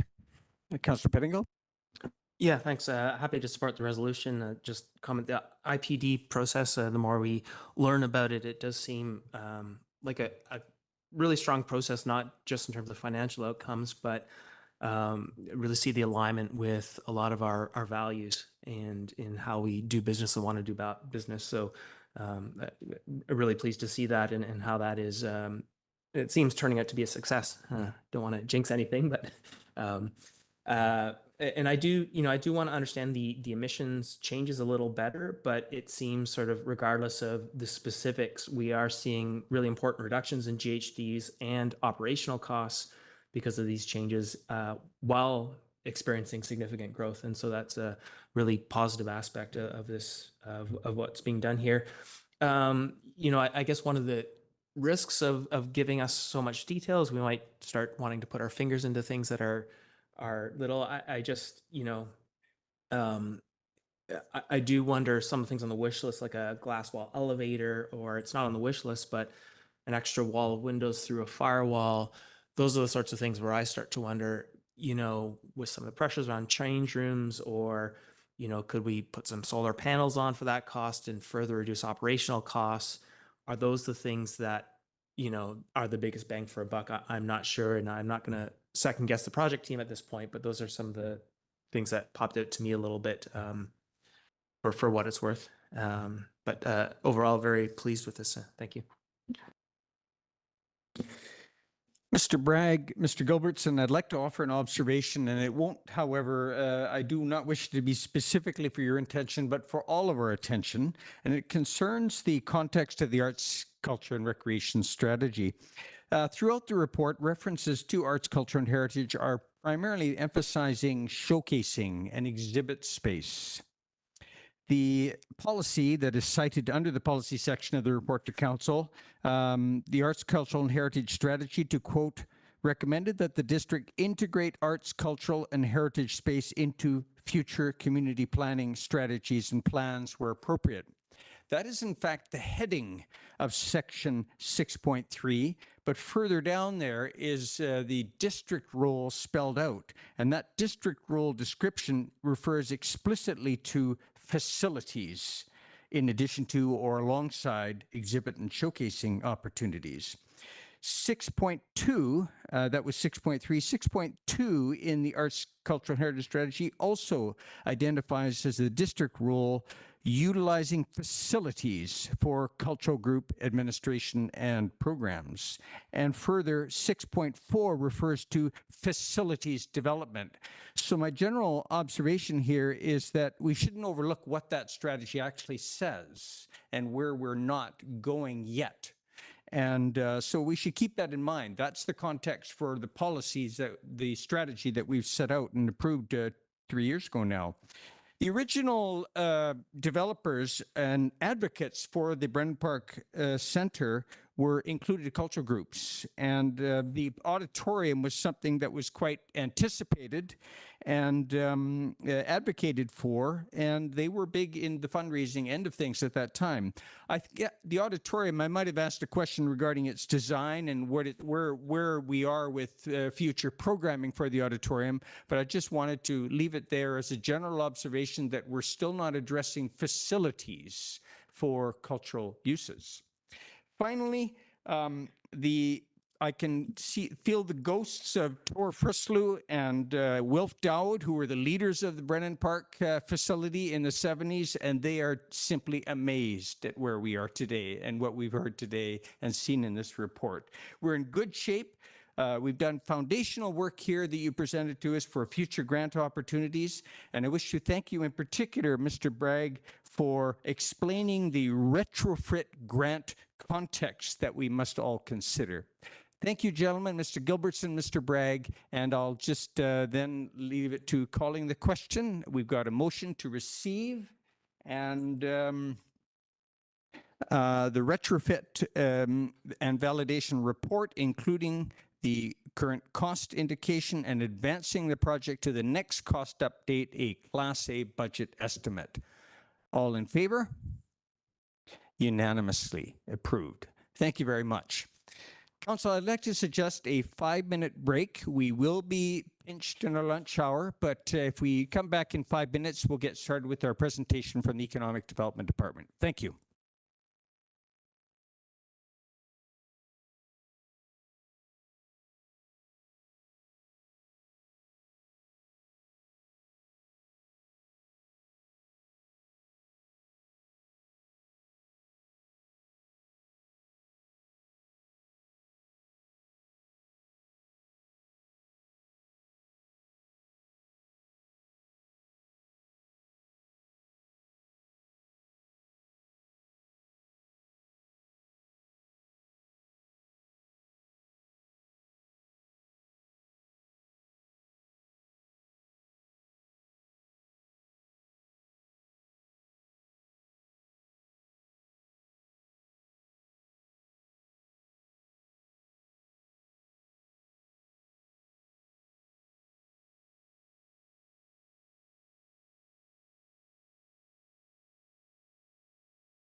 the next item on the agenda, the Innovation Roadmap and Rural Economic Diversification and Infrastructure Program application with presenters Kate Mulligan and Jen Stone from our Economic Development Department. All yours. Please go ahead.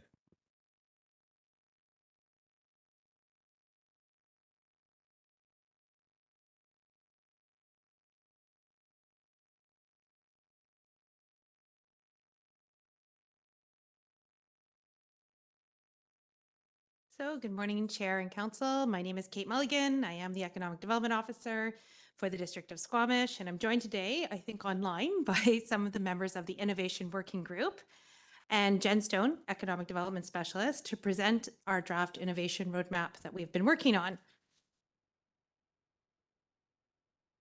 So today, the Community Planning and Sustainability Division is seeking feedback and endorsement of a draft innovation roadmap developed in collaboration with the district's Innovation Working Group and authorization to apply for implementation funding from the province's Rural Economic Diversification and Infrastructure Program. To provide a brief overview of the district's innovation journey as it relates to economic development, innovation stems from our district's emerging sector work. And as many of you know, in 2019, the district endorsed a sector ecosystem consisting of core and enabling sectors and emerging areas of our local economy. To enhance diversification and resilience of Squamish's economy, subsequently in 2020, the district completed its emerging sector roadmap and action plan, which has guided the development of our local economy in recent years. Through an inclusive engagement process entitled the Emerging Sector Series, which involved industry, supporting organizations, government entities, and academia, it became evident that fostering local innovation was a crucial element in building this foundation. Consequently, the district established the Innovation Working Group dedicated to driving local innovation forward. The Innovation Working Group formed in late 2022. Comprising of members from the district's economic leadership team and economic partner forum, with additional representatives from local industry. The group was established to help develop and guide innovation work. From the outset, the group recognized the importance of defining the role of innovation in shaping Squamish and the region's economy, thereby establishing a mandate for the Innovation Working Group. The mandate is contained within the report that has been presented as part of as an attachment to the RTC. By no means is innovation solely reliant on the endorsement of the roadmap presented to you today. There are many initiatives related to innovation that have been implemented by the district, including economic development and sustainability departments. But the purpose of an innovation roadmap is to be able to organize and formalize efforts related to innovation, providing a lens to prioritize innovation initiatives, considering outcomes that are articulated in the roadmap. This roadmap is to help assess innovation actions and proposals against stated goals. The group has met every 3 weeks since the beginning of the year to establish priorities for innovation ecosystem development. In May 2023, the Innovation Working Group participated in a strategy session to provide insight into Squamish's distinct opportunity as an innovation ecosystem. Since then, economic development has been developing an innovation roadmap to support district economic development goals as identified within the Emerging Sector Roadmap and Action Plan. The roadmap has been refined with feedback from the Innovation Working Group and 2 staff advisory groups, the Economic Partner Forum and Economic Leadership Team. During the strategy session, we asked the working group why innovation, and they told us. Innovation is essential in creating a thriving community as it promotes cohesion, addresses challenges, attracts resources, and provides a solid foundation for effective planning and decision-making. Squamish is known for its high concentration of entrepreneurs. It fosters a culture of exploration, problem-solving, and social impact. The community recognizes the importance of accessibility to tools and support aiming to democratize entrepreneurship and create collaborative space that align with the sharing economy philosophy, promoting community, sustainability, and resource efficiency. Innovation plays a vital role worldwide as it propels progress, provides solutions to challenges, and enhances our well-being by driving advancements in various fields. By nurturing an environment that encourages creative thinking and exploration, we foster economic growth, positive societal change, and continuous improvement. We also carefully examined different approaches to developing innovation hubs in districts. We reviewed various sources, including reports from McKinsey and Brookings Institute. We explored concepts like the triple helix model, social innovation, and Theory U. We also analyzed case studies of thriving communities like Boulder to identify critical factors for cultivating a vibrant innovation ecosystem. And our findings revealed that factors contributing to the success of innovation ecosystems include partnerships with higher education, entrepreneurial culture, specific innovation infrastructure, high quality of life, collaboration and networking, and availability of capital and incubators. These factors fit nicely into the Brookings model, but we've customized the framework a bit more to include some foundational elements to create a tailored approach specifically for our region. In our approach, we see the innovation ecosystem as a framework consisting of physical, economic, and network assets. Building on the need for strong relationships and connections, a clear governance framework and vision, appropriate resourcing, financial and human resources, and a distinct brand is seen as foundational in assuring innovation can flourish. Also, as part of this framework, a consideration needs to be given to the policy environment in which we work. With the working group, we've established high-level outcomes, associated actions, and recommendations for implementation as part of the roadmap. While actions are meant to support the district's economic goals, including local job growth, they can produce so much more.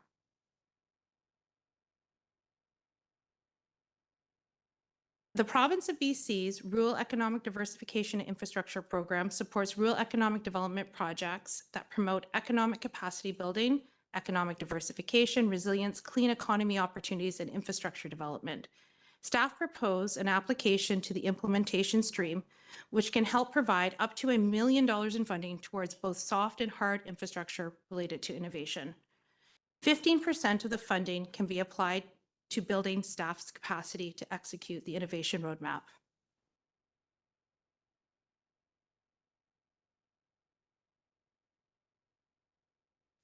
So staff proposed a project of up to 1.2 million, which would provide funding of up to 1 million from REDIP. The applicant is required to contribute 20% of total project costs. Half must be in the form of a cash contribution, and half can be in the form of in-kind commitments from the applicant and partners. Staff have included this budget in the 2024 to 2028 5-year financial plan for Council's consideration, with resulting budget impacts set across 3 fiscals.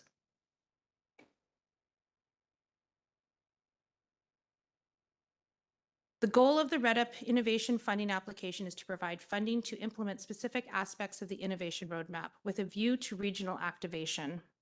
Building on the recommendations made in the innovation roadmap, aligning with the strategic framework, the funding will deliver resourcing, branding, network assets, and physical assets.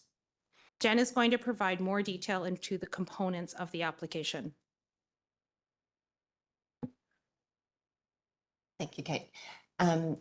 Just to provide a little more detail about what the application includes, we propose an ecosystem plan, which will include extended ecosystem mapping to identify and connect innovation assets such as infrastructure, programming and services, and a cluster map of existing innovation sectors such as RegTech, agri-food, climate solutions, and identify opportunities and gaps to build out a cohesive structure and network. And that will really inform a lot of the other work that will happen subsequently within the proposed project. Marketing and communication assets will include brand, activation and strategy, communications plan, including content and case studies, and an online portal to connect and share insights between the network, which is essentially the innovators or entrepreneurs. Develop and implement a plan to foster community building. So that's partnerships and collaboration with industry and academia, collaborating with local and regional post-secondary universities to jointly develop programming hubs, work placement opportunities, fostering growth and retention of local talent while promoting business development.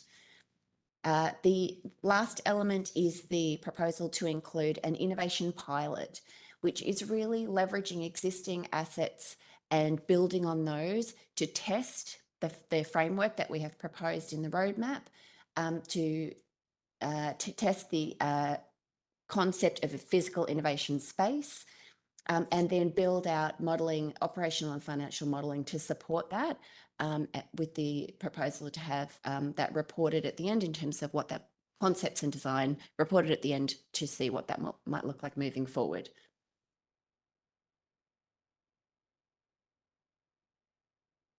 So following feedback, should council endorse the economic development to proceed, the innovation roadmap would be finalized with any feedback, and then the application would be submitted to the REDIP program for consideration.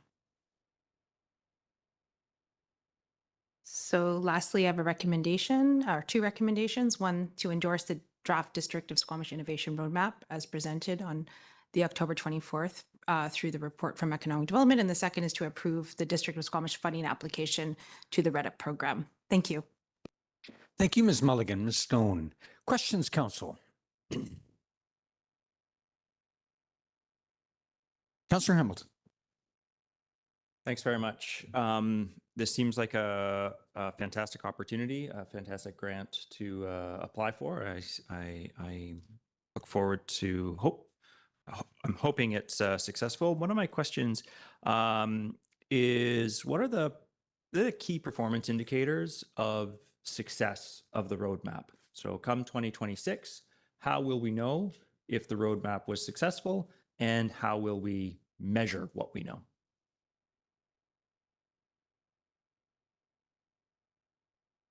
Thank you through the chair. That was part of the work that was done in the development of the innovation roadmap. We actually have progress measures that have been identified to map outcomes associated with the roadmap that are included within the draft innovation roadmap. What we'll need to do is maybe set some more targets. Those targets will be set through the actual funding application for those specific initiatives. So that application is actually in development with the hope that an authorization is provided to be able to make that application. Yeah. Further questions, Council? Councillor Stoner. Thank you. Through the chair. Great that Ms. Stone is here, because my question is that there seems to be at least a little bit, if not a fair amount of overlap with the circular economy roadmap that we saw not that long ago, especially in some of the implementation pieces. So like the asset mapping, for example. And so I'm just curious if you think where you think those two items dovetail, or if you see these as like completely separate implementation plans. Through the chair. The asset mapping that we reference with regard to the circular economy is really proposed to inform businesses and consumers about the availability of assets that might support their circularity efforts. So recycling, shared tools and resources for repair and that sort of virtual map that you would literally see on a map. The mapping that we talk about that we're proposing for the application is more of an ecosystem map that will inform what physical and programmatic infrastructure already exists, so that we can look at where that is. Can we increase access to that?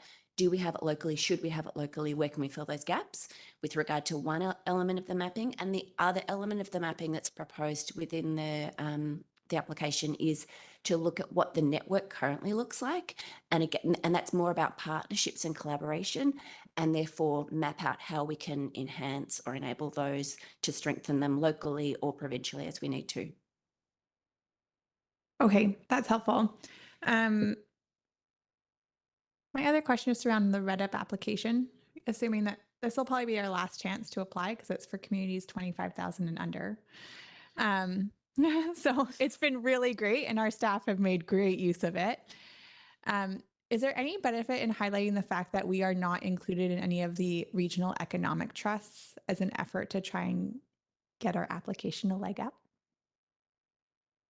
That's a great question. Thank you for it. Through the chair, that's not something that we actually have added into the application to my knowledge, but I think it's something that totally could be added in. I think the province, I know that our regional manager is quite aware of the situation that the Sea to Sky corridor faces in terms of not being part.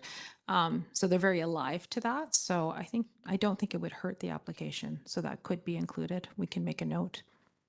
Okay, great. And then my other, I think more of a comment than a question is really early on in the implement or in the roadmap, I think it would be helpful, like even if it's on the first page, like a few short sentences of what this is. Like when people hear innovation roadmap, I think they either kind of roll their eyes or they're like, okay, what does this actually mean? Like it's really hard to put like tangible words behind it. We know it's really critical for the type of economic development that we're looking for in our community and to really face some of the big challenges.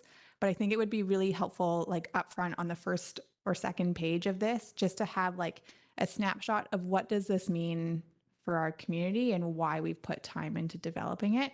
It's all in there in the report, but the reality is people aren't going to read it all. And so it'd be great to have a sentence or two up front. Thanks. Other questions, Council? Comments, if you like? I'll venture a comment of my own then. In the acknowledgement section at the front of the Innovation Roadmap report, I'll quote, "We recognize the opportunity to learn from and work with Indigenous peoples, nations, and entrepreneurs as rights holders and economic partners in Squamish and beyond." An important statement, and I wonder whether we might be able to do more and collectively to paint that picture with some more detail, if you like, or more pointedly at opportunities and needs that exist, and we can relate directly to that statement.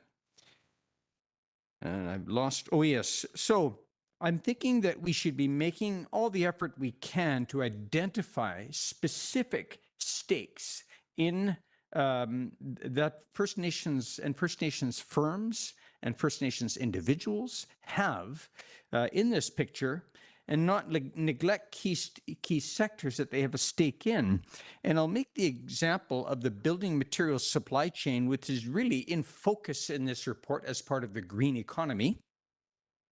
In that supply chain, we have kind of a, if you like, and I mean literally chains, links in a chain, primary harvesting, primary lumber products, remanufactured lumber products, building components and systems, and finally, end user housing and construction projects. So if we look at those 5 links in the chain, we can see our local Squamish Nation community involved as rights holders, as prospective investors with concepts to make investments in new plants.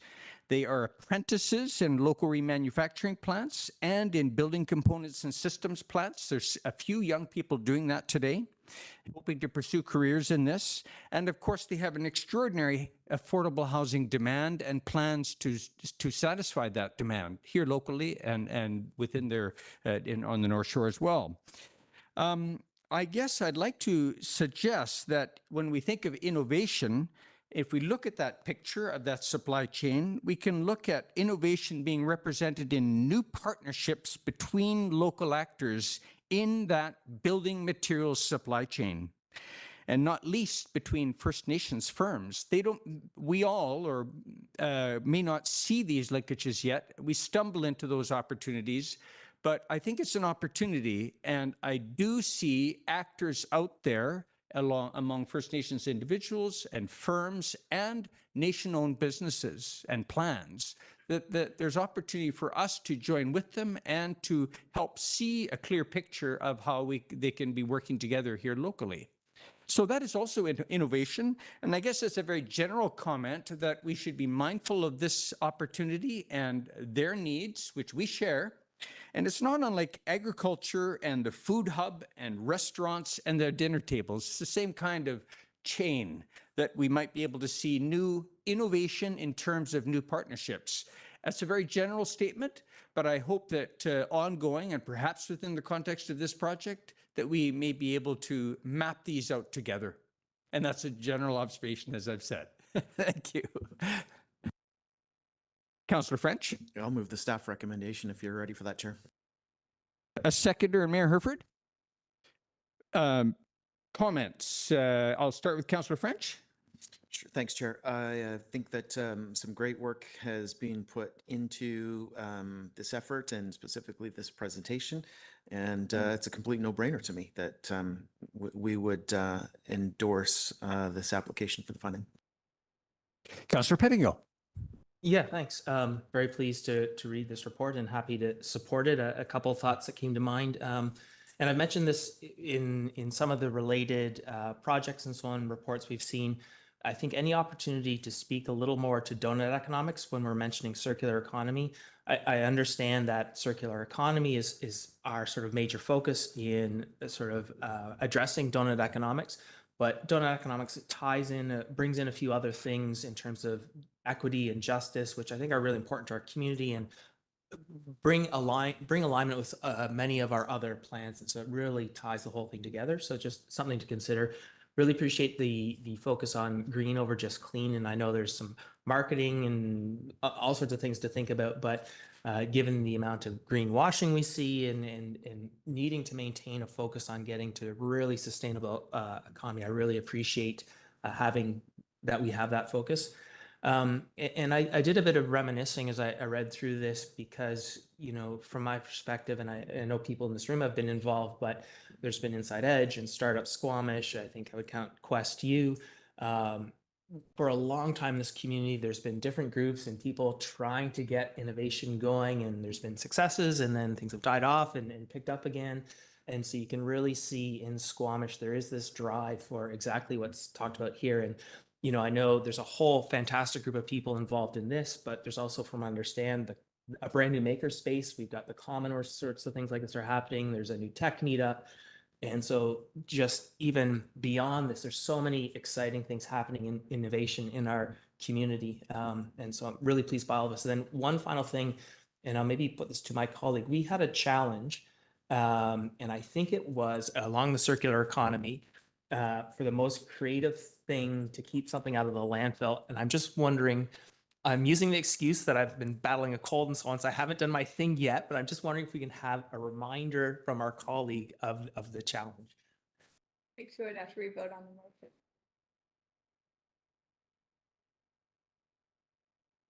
Further comments, Council? Then I'll call the question. Oh, excuse me, Councillor Greenlaw. Oh, I just had a brief comment. I'm just happy to receive and support this report. I have a lot of confidence that a holistic, intelligent, environmentally and socially centered innovation model will come forward from this. So thank you.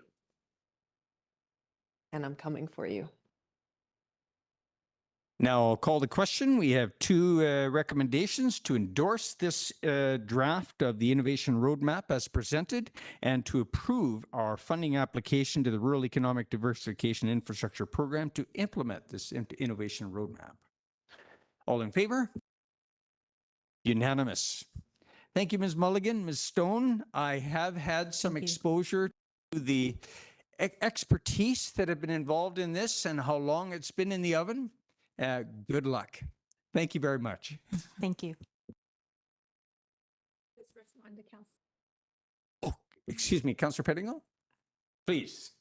Just to respond to Councillor Pettingill, so October is Circular Economy Month, so you have until October 31st to come up with your most innovative thing that you are going to reuse, reduce, recycle, keep out of the landfill, and extend its life. And we'll submit them to staff from our sustainability department, who will then get to vote on it in probably no real formal process, but they get to decide what is the most creative thing that has been kept out of the landfill. Council, we're due to have a presentation from the Community Housing Society at 1 p.m. What is your pleasure? Is 1 p.m. fine to come back after lunch? All right, then. That's what we'll aim for. 1 p.m. Thank you very much.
Good afternoon, everyone. We are reconvening the Committee of the Whole meeting of October 24th. And this afternoon, we're starting off with a presentation from the Squamish Community Housing Society with Executive Director Sarah Ellis presenting. Welcome, and please go ahead. Thank you. Good afternoon, Mayor and Council. I'm grateful to be here today on the unceded and traditional territories of the Squamish First Nation, along with several board members in the audience here and online, to present to you all today an update on the Squamish Community Housing Society, a new hub for housing in Squamish. Squamish Community Housing Society, which we're calling Housing Squamish for short, is an independent, community-based nonprofit society that was conceived of through a partnership between the District of Squamish, local affordable housing providers, and community leaders looking to tackle Squamish's affordable housing challenges. Housing Squamish is guided by a board of 12 directors and our 4 strategic plan pillars. Together, we're working toward a vision for housing as a platform for a diverse, equitable, and resilient community in Squamish. We will achieve this through our mission of catalyzing housing solutions aimed at needs across the spectrum of incomes, households, and communities in our town. We're motivated by 5 core values underpinning the way we approach our work. These are reconciliation and upholding the rights of the Squamish First Nation and Indigenous peoples, collaboration with partners within and outside our community, taking an equity approach in all we do, employing generational thinking to ensure our work considers both immediate impacts as well as the needs of future generations, and a commitment to transparency and good governance. Housing Squamish was born out of a recognition that new thinking was needed to address escalating housing challenges in Squamish. As one of BC and Canada's fastest growing municipalities, increasing demand from a growing and changing population is putting unprecedented pressure on housing affordability in our town. Just in the last 5 years, Squamish has experienced a 50% increase in average rents and an almost equivalent increase in benchmark home price sales. We've all heard what this means for households in our community. Many households who could previously afford rental or even ownership are feeling the squeeze and questioning whether they can continue to call Squamish home. Squamish's most recent housing needs report gives us even deeper insight on households that are experiencing housing need in our community. The report finds that Squamish residents across the spectrum of incomes and households are living in housing that's not affordable or suitable to their needs. Almost 60% of households in need have incomes over $70K, including key workers, professionals, and families looking for suitable housing in line with their incomes.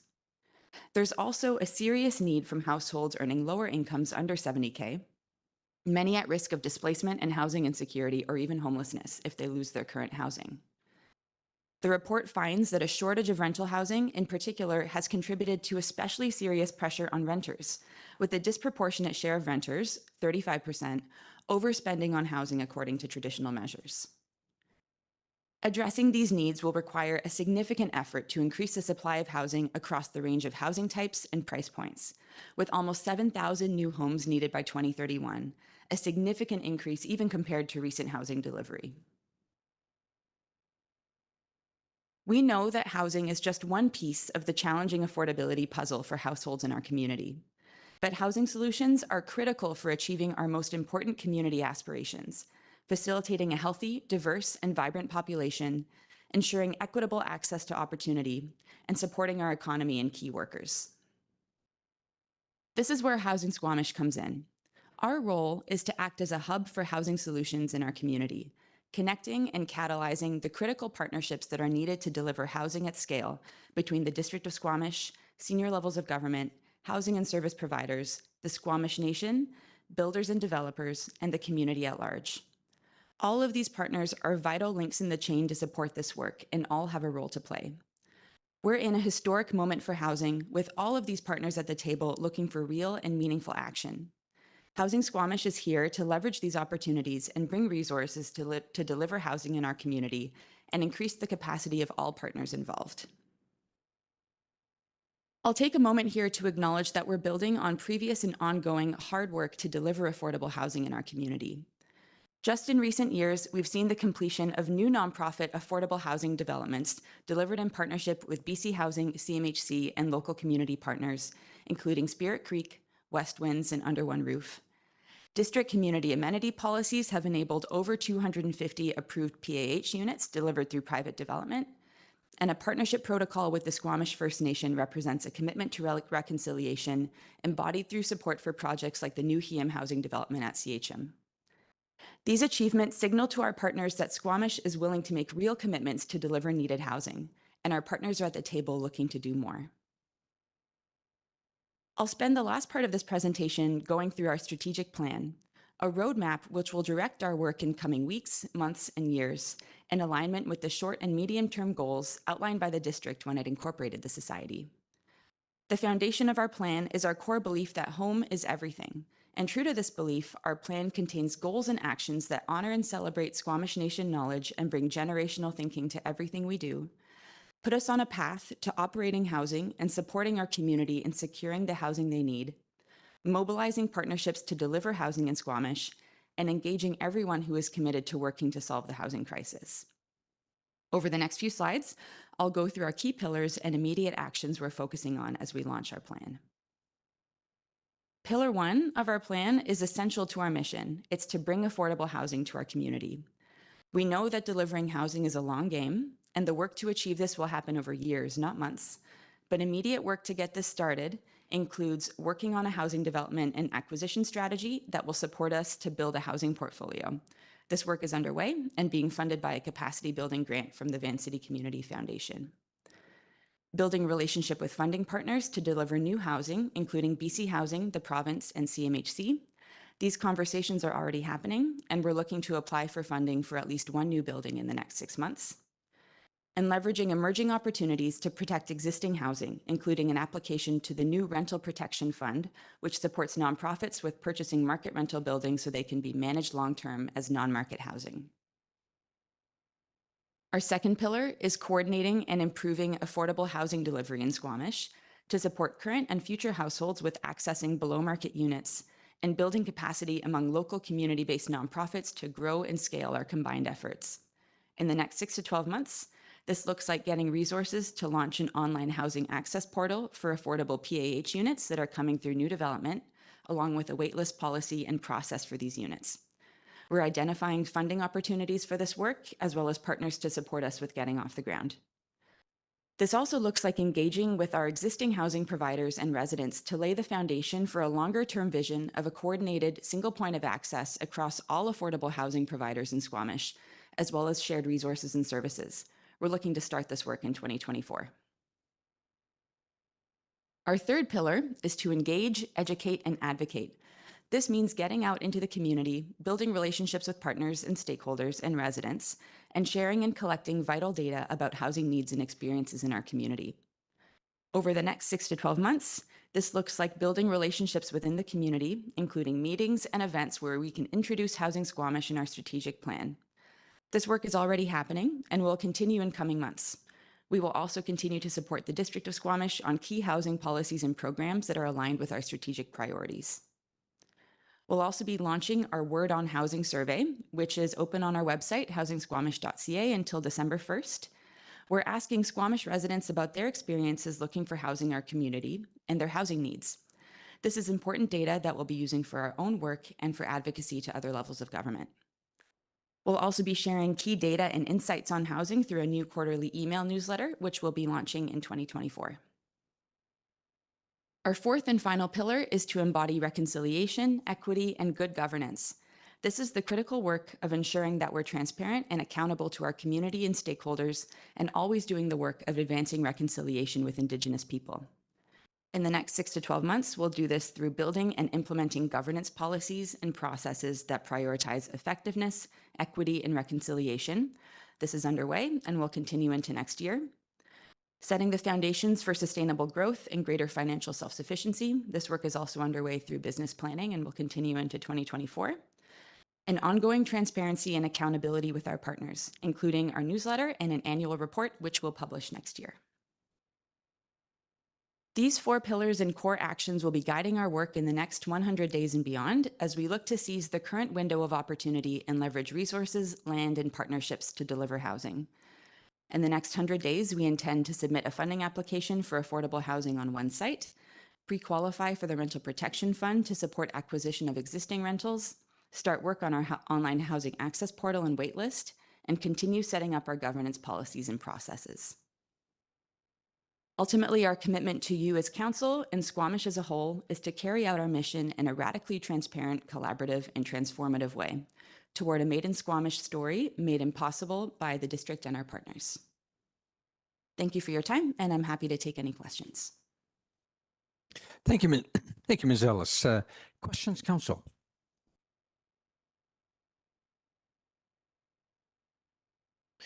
Thanks very much for the presentation and all the work that's going into the Squamish Housing, not the Squamish Community Housing Society. Housing Squamish, sorry, I even got it backwards. Housing Squamish. So far, our CAC contributions have been in the form of rental tenure. We've had requests from developers for, rather than rental tenure, to ownership tenure, non-market ownership models. Is Housing Squamish looking toward the possibility of having a non-market ownership model within their portfolio? Yeah, thanks for the question. We know there's a lot of interest in below market ownership. I think this reflects a lot of interest from folks living in community right now who are seeing home prices escalate beyond what they can afford, but who are still looking for the security of tenure and opportunity to build equity that's offered by ownership compared to rental. This is definitely on our radar, and we believe below market ownership is part of the toolbox of housing solutions that we want to employ. This is probably further down the line. Our current strategic plan focuses on purpose-built and secure rental as a way to build up our own operations capacity and portfolio. But certainly we'll be looking at affordable ownership, usually most likely through partnerships further down the line. Mayor Herford. Thank you for the presentation and I guess all the work in general. In your presentation, the singular point of access was something that was put as a future action. I remember that being in earlier work highlighted to be something that could be considered an opening move. And can you just speak to sort of how that piece of work is sort of fitting in with everything and where you see the opportunities and thus the sort of the prioritization that you've put forward? Yeah, definitely. Thanks for the question. So the single point of access is a component of the broader work to create an online housing access portal and improve access to housing in community. So the way that we're looking to scope out that work is to start with PAH units, focusing on new units that are coming online in 2024. And that'll be kind of a good way to go with training wheels, kind of focus on building a wait list and processes for one discrete portfolio of units that all have similar requirements under a housing agreement, and then using that as a way to kind of road test the system, and then all the while at the same time start looking at what it would take to create that single point of access for the broader housing portfolio, all the different buildings that have different operating agreements and requirements. So I see the work happening hand in hand, but building processes first to focus on PAH units and then seeing how we can scale it and expand it to suit the broader portfolio for our partners and other forms of housing. Thank you. And you mentioned earlier, and that makes a lot of sense. You mentioned a Van City grant, and I just wondered what other sort of how that funding space looks for you. I'm happy to hear that grant exists, and just are there other pieces that you're considering or that you've received that you could share with us? Definitely. We're exploring the universe of grant opportunities to support a lot of the capacity building work that we're doing. So that Van City Community Foundation grant is specifically a capacity building grant that's aimed at new nonprofits getting started. So it's a great fit for us. Similarly, for the coordinated access work, there are grants available through CMHC and partners that are focused on housing innovation, and obviously that work is quite innovative. Normally, these are pretty small grants and project focused. So like a lot of nonprofit grants, they focus on implementing specific projects and not operations and admin, but they're still really valuable and a resource that we'll be taking advantage of to implement our strategic plan. Other questions, Council? Councillor Stoner. I told Sarah I wouldn't ask any questions because I have the pleasure of sitting on the board. And I want to recognize the number of board members that are here supporting Sarah in her new role as executive director, which has been phenomenal for the Housing Society to have the level of expertise and capacity with bringing her on board. Kind of following up on Mayor Herfer's question, I do wonder if you can speak a little bit more to the financial structure of the Housing Society. So it is currently entirely funded by the district. Folks around this table and others will have known that we've added some additional budget in 2024 to help support that. When this was first conceived, the report that came to council spoke only to operations, and there's no equity for the organization. So I'm just curious if you can speak to the challenge that presents in terms of actually being able to deliver on the year's work plan to come. That's a great question. So that's right. In terms of our operations, staffing, core administration, that budget is currently coming from District of Squamish. We are looking at and have received funding for several programs from grants, like I mentioned before. For the bigger work of developing new housing, acquiring existing housing, that requires a level of capital and debt contributions that's beyond what we can fundraise for ourselves or I think expect to come from municipal budget as well. And so that's really being delivered through partnerships, and that requires us to be opportunistic, going out to funding partners like BC Housing, CMHC, other potential opportunities like non-market, more capital type finance groups that are out there and available to support more purpose type mission oriented work. And so that is really the work of partnerships and coming forward with our contributions, with contributions for the district, and then leveraging those to scale up and deliver much more costly projects like delivering housing. Thanks for elaborating on that. My other question is just, can you speak a little bit to the Word on Housing survey and what data gaps we hope that will fill, given the information that we do have? Yeah, so there is a lot of data out there on housing. We actually just got the results from the point-in-time homeless count from earlier this year, and that's Squamish-specific data. We have data from the census that's really important for understanding the demographics of Squamish and some basics about affordability. But we're really lacking when it comes to more detailed data about the experience of folks who are experiencing housing affordability challenges. Census data only gets us so far. Data that we get from CMHC in our rental market is a little bit skewed just because it's not very detailed, and so it doesn't really reflect the affordability situation for folks on the ground.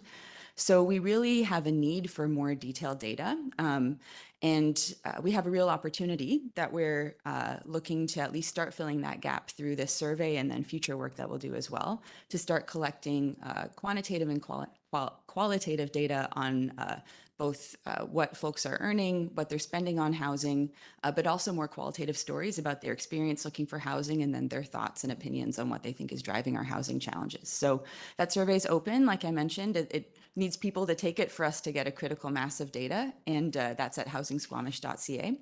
And then my hope is that through that, we'll be able to generate some analysis, charts and graphs, great things that we can take out to our stakeholders, bring back to council if there's interest, and start sharing. Other questions? Councillor Petticoat? Yeah, appreciate the report. I guess as I sort of watch the news and so on, what I understand is that North America, basically, there's a huge affordability and availability of housing problem. And you know, we focus on Squamish because that's our area of responsibility. But the problems don't seem unique to Squamish. I think what maybe is unique in a free market society, maybe because of or sometimes in spite of choices we have made, people really, really want to be here, which adds that extra layer. But I think in that sort of economic system we have where people can migrate to the more desirable places or more where there's more availability and so on, are we, I wonder how we're thinking about that as we try and solve things, or is it just we're at a point where we can't actually worry about that. We just need to do anything and everything, and that's where we are. I'm just sort of wondering sort of where we are in that sort of, you know, if we, you know, Yeah, just how we're thinking about that, because we're not just Squamish, right? And so what we do here, other people see that and may migrate here or migrate out and those sorts of things. Yeah, you're right. There are a lot of really complex drivers of housing need and demand in Squamish, and we've seen just the population growth from between the 2016 and 2021 census. There's a huge amount of demand from folks looking to move to Squamish, and there's also that's driving a lot of changes in our population too, changes in the income distribution in Squamish. And that has real impacts on our community, on the affordability landscape, on diversity, on all of the things we really value as a community. There's a whole toolbox of solutions. I think Housing Squamish is here to kind of address one particular component of the very like multifaceted approach that we need to be taking to address housing challenges. And that's really delivering that below market housing that can help folks who might otherwise either not be able to move here or might have to leave here if they're not able to afford market housing. That's kind of the below market rental, below market ownership down the line that will help to maintain a certain income spectrum in our community.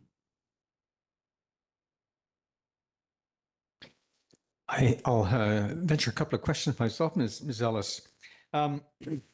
In 2010, there was a conference here in Squamish organized by Habitat for Humanity.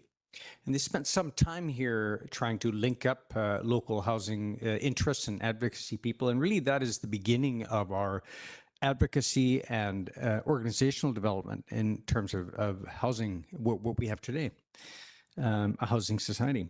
My question is, I wonder if they're in your contact network. I had a lengthy conversation with Habitat for Humanity at the recent UBCM convention, and their regional office covering this area is, I believe, in Sechelt. But I also spoke with the Lower Mainland representative. They seem to have an appetite and interest to explore their niche and how it might apply here in our region. I haven't spoken with Habitat for Humanity in the context of this work, but I'm familiar with their model from previous work and would definitely be open to a conversation. Their model, I'm pretty sure, is affordable ownership and focused on building more like ground-oriented single-family homes. So there's kind of a bigger conversation to be had there about their work in this community, but certainly something that we're open to. My second question. We just had a presentation on our innovation roadmap and a grant application, and we endorsed going off. And the comment I made was that we have a building materials supply chain that might come into focus in this innovation roadmap. One of your last slides had the phrase, quote, made in Squamish. How about we take that literally? We have had companies here, a couple in the North Yards, BC Rail Yards, and several in our business park that have been specialized in flat pack and modular housing designs. And for the most part, their market is elsewhere, including First Nations in the interior and the northern BC. But they don't seem to have made a breakthrough in the local market. Do you think that there might be some potential focus in the way of pilot projects, things of that nature, to look at what we can do in developing the local supply chain to supply affordable housing forms? I'll just leave it at that. That's definitely something we can look into. We're still pretty early in our work, looking at opportunities to develop new housing. And that's absolutely something that we can start exploring, understanding what those opportunities are and how they could fit into the broader plan. Thank you. Finally, and just briefly before I go to Councillor Pettingill, do you have anybody on your board representing the design and construction sector? And I ask because I know at least a couple of my colleagues are interested in things like tiny homes and the challenges they have, building code challenges, innovation challenges broader than Squamish, but maybe we can do something here. Do you have that type of expertise represented on your board from the construction and design sector? We do. We have at least 2 board directors who are directly day-to-day working in the development and construction sector who can help inform that work. That's very encouraging. Councillor Pettingill? Yeah, thanks. And not to put you on the spot, so if you don't have an answer, that's fine. But we do have we hear from time to time, we'll have a discussion, I think, after this about affordability of some of the emissions and energy requirements, sort of understanding that in addition to a housing crisis, there's a climate crisis, and we need to solve all the problems all at the same time. And I'm just wondering, especially in terms of granting and so on, at a very high level, what does the landscape look like in terms of ability to deliver climate consistent solutions with affordable housing? I'm just, if you can touch on the sort of highlights maybe. That's a great question. And the affordable housing kind of ecosystem is really aware of that kind of dual need for affordable housing that's also climate resilient, both from just the perspective of wanting to have more climate resilient construction, but also a lot of climate resilient construction has operating benefits down the line too. So there are grant opportunities out there and also a lot of sector capacity building that's out there too through BC Nonprofit. FCM has grants that pay for part of the incremental cost of green energy upgrades. And these are all opportunities that we'll be looking at in our work moving forward. Councillor Greenlaw. Thanks. Through the chair, I was just wondering, has Housing Squamish investigated at all some of the temporary living facilities, like the container ships that you can build for people? Do you guys? We haven't specifically looked into that. No, not yet. Thanks. Mayor Herford. Thank you. During this meeting, I've been on to the website, which is great, and the newsletter sign up was easy and painless. But I did notice that that the survey is open till the housing survey is open till December, and I just wanted to have other groups sort of taken up sharing that with their membership and like to get the word out on this, as I know that your society is still young and like, so what are you doing to sort of amplify it to make sure that gets out there? Besides this presentation, we do what we can in this room, but can you speak to the broader community engagement and getting the respondents out to the survey? We definitely need lots of engagement and lots of folks to spread the word. So lucky to have on my board lots of great organizations with big networks that we're leveraging to get the word out there. Our own social media platforms, which like you said are new but growing, and then also getting out there through media as well. But definitely I would love if folks around this table were able to share the survey through your own networks. It's a great opportunity for folks to engage in our work and learn more. Thank you. And I know in my conversations with organizations like the Chamber, Tourism Squamish, housing comes up as one of their top priorities as well, although not their area necessarily of expertise. So I'm sure there's some appetite with those entities to share this along.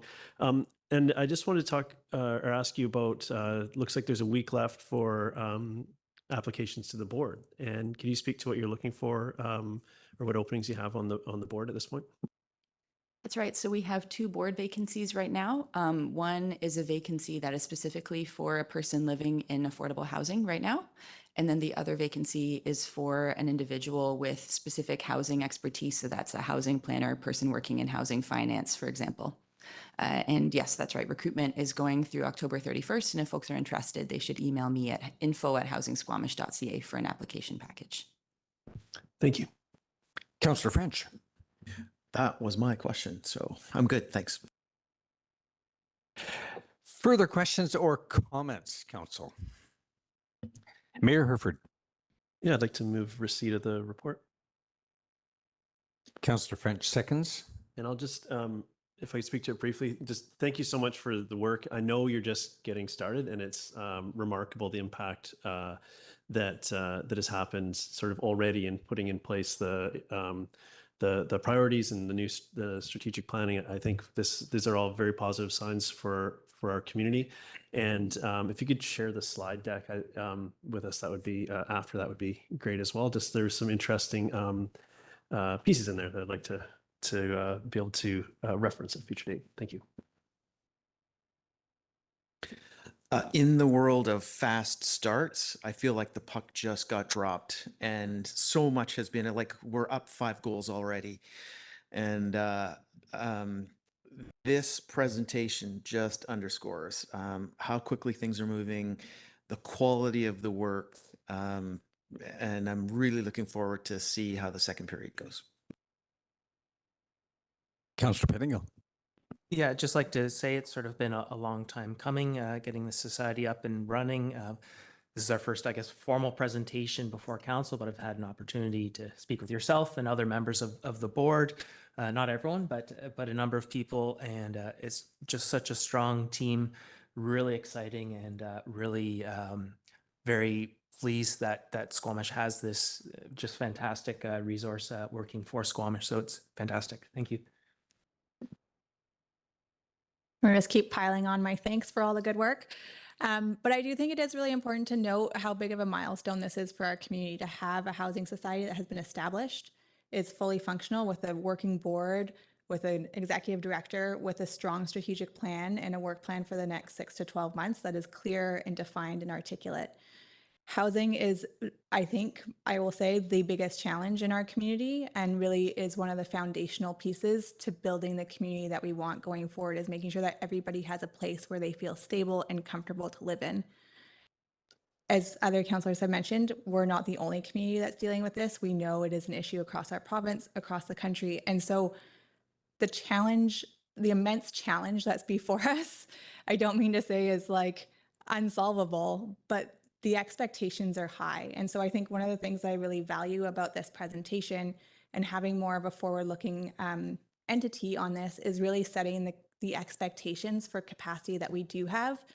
Sarah is phenomenal. Our board is phenomenal. It's still a one-person organization for the time being who has a very large to-do list.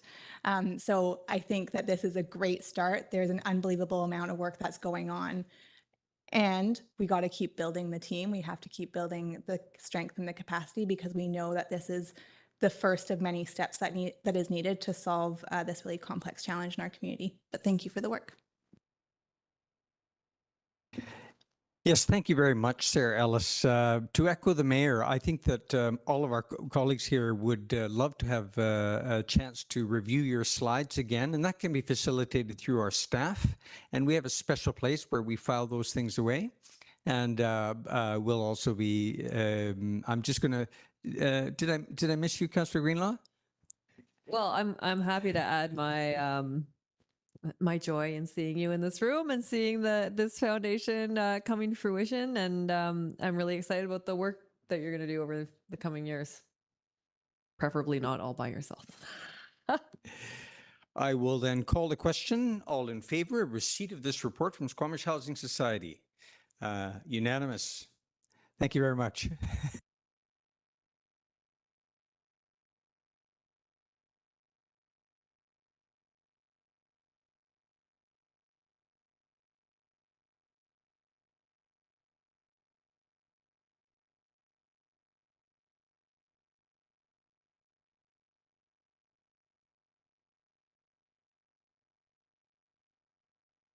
I see that we have each of the staff members in the room ready for our next presentation on the proposed building bylaw update, Energy Step Code 3 and Zero Carbon Step Code 4 option.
Mayor and Council, my name is Colin McCarthy.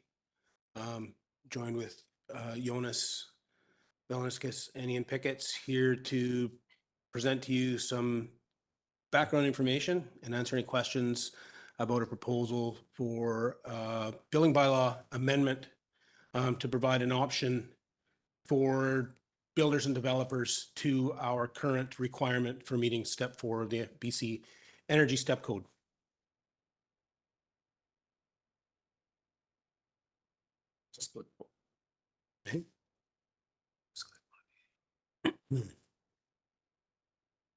Okay. Probably best to start with a brief history of the Energy Step Code update for all of us. In 2018, Squamish adopted the BC Energy Step Code.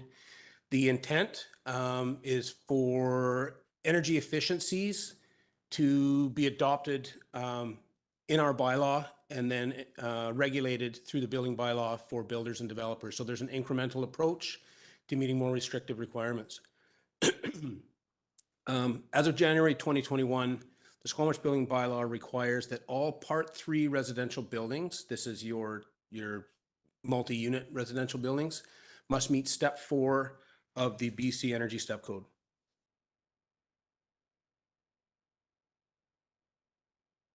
The difference in the efficiency is over time, high performance designs, the intent is that this will become more commonplace. The building industry would integrate through each step, and that by 2032, the BC Building Code will move towards higher steps of the BC Energy Step Code as a minimum requirement. We've also seen this year was just the first implementation of a higher prescriptive code. The National Building Code of Canada is similarly moving towards this outcome by 2030. The District of Squamish set high targets at that time and now has some of the highest and most restrictive energy requirements in British Columbia. Just as some background before we get to the proposal, if you're interested in what our neighbors are doing. As I said, currently we are requiring Step 4 of the Energy Step Code for our multi-unit residential buildings. Whistler, in January of 2024, will adopt a requirement for Step 3 with strong carbon performance. City of North Vancouver requires similar buildings to meet Step 3. They're expected to update this next month. West Vancouver, as of November 2023, will require Step 2 with strict carbon requirements or a Step 4. Burnaby requires Step 2 of the Energy Step Code since May of 2023. Surrey requires Step 3 or Step 2 if meeting Surrey low carbon energy requirements. And the City of Langford adopted Step 2 for Part 3 buildings in May of 2023. So you can see that we are ahead of this curve, and it has presented us and the development community with some difficulty. Builders, for some of our, let's call it, projects in the queue, in the hopper, have been receiving completed survey of projected costs of those buildings that will be required to meet Step 4. And what we're hearing is that those numbers may be approximately 25% higher than buildings constructed under Step 3. It's presumed by our industry contacts that it will be extremely difficult for builders also to meet the air tightness requirements of Step 4. We're hearing that they're having trouble meeting the requirements of Step 3 in various places. Builders are challenged to, they become accustomed to use typical suppliers and typical products. Newer and alternative products have to be sourced, and then their availability varies because they are not commonly used. And what I've personally found interesting coming from the construction industry, the contractors are quoting high to cover working with unusual materials and unusual processes. So they're finding that some of the quotations for work coming in, they were surprised to see some of those numbers. I did have a meeting with a local developer and some of their technical people. And they presented me with these and in a similar presentation. I was also given a very in-depth spreadsheet of an actual survey that I did not dig into too deeply and asked for the summary. Roofing systems will require approximately 2% additional cladding because a typical building is going to have a larger attic space, which requires more insulation, more cladding to cover that additional building area. Windows, approximately a 5% higher cost. Apparently the triple glazed windows need a lot thicker or wider emulsion in the window, and the vinyl windows just are not stable enough. So it's a matter of decreasing the size of the windows or switching to a fiberglass window, which is adding to the costs. Cladding systems, which is your metal cladding, your membrane, and your insulation, is approximately a 7% higher cost. That would, I don't know if that includes that higher quotation, because the systems, as you can see, there's one on the photograph here with those clips on the side of a building and the insulation on exterior. It gets to be a much more complicated process. And they're also challenged to use the lightest cladding possible because those clips provide a standoff and there's leverage on those clips, which limits the available materials they might use to maintain that weight. And I'm hearing that's running them into some trouble with ADP, things like that, because it's a very straight and flat cladding. And then the mechanical systems, apparently, I'm not familiar with this aspect, but the mechanical systems that would be required under step 4 are maybe the highest addition in cost, with up to 11%. So what can we do about this? How can we help our partners in development? The building department is proposing a bylaw amendment that would provide an option for builders to meet step 4 of the BC Energy Step Code or step 3 of the BC Energy Step Code, as long as they meet emission level 4 of the Zero Carbon Step Code. Zero Carbon Step Code is a new portion of the code. The province has allowed us now by bylaw to regulate this. Much as we implemented the Energy Step Code, we now have available the Zero Carbon Step Code. And we had been discussing when we would bring this forward and when we might bring this into the bylaw when this issue came about with the concerns from the development community. The BC Carbon Step Code. In May of 2023, the building code was revised once again. The revision to allow for municipalities to implement a zero carbon step code. If adopted into the District of Squamish building bylaw, we would again set dates and specific targets that must be met in the design and construction of specific building types.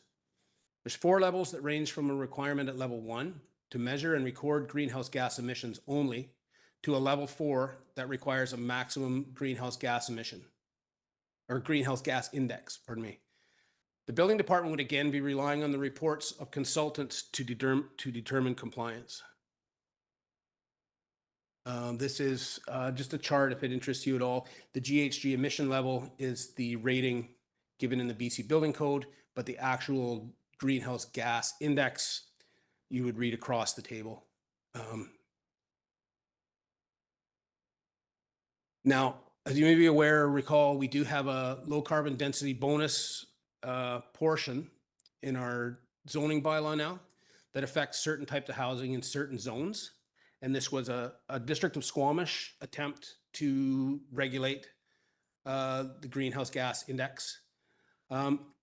It's notable that for most residential uses, including single family and duplex, as well as multi-unit residential, EL2, the least restrictive or dirtiest emission level, allows a greenhouse gas intensity level of 7, and EL4, the most restrictive and cleanest emission level, allows for greenhouse gas intensity of 1.8.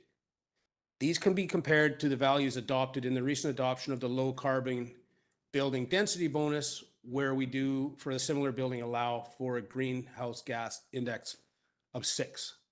So what we're proposing in this amendment that would provide the option would be a first toe in the water into the zero carbon step code. But we do intend to look at how we might implement it on a broader scale in the future. And this brings us to the end of the presentation, and we are happy to hear questions. Thank you, Mr. McCarthy. Questions, starting with Mayor Herford.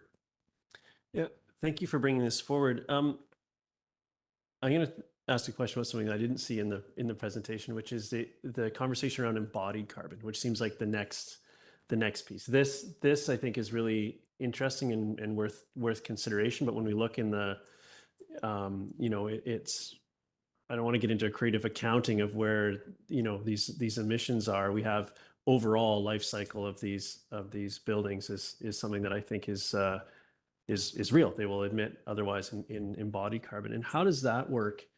Sort of dovetail into this. Does this free up our low carbon density bonus mechanism to use and potentially to affect that at some future date, or just how? It seems like an important piece that we're not really considering all the way at this point. Understood. Through the chair, I think I'm gonna refer this to Ian, but I will say that I believe the embodied carbon is a different animal. We're not quite there yet, but I'll let Ian explain that. Through the chair, thank you very much. It's an excellent question. Colin is absolutely right. It is another beast with another system of accounting and reporting.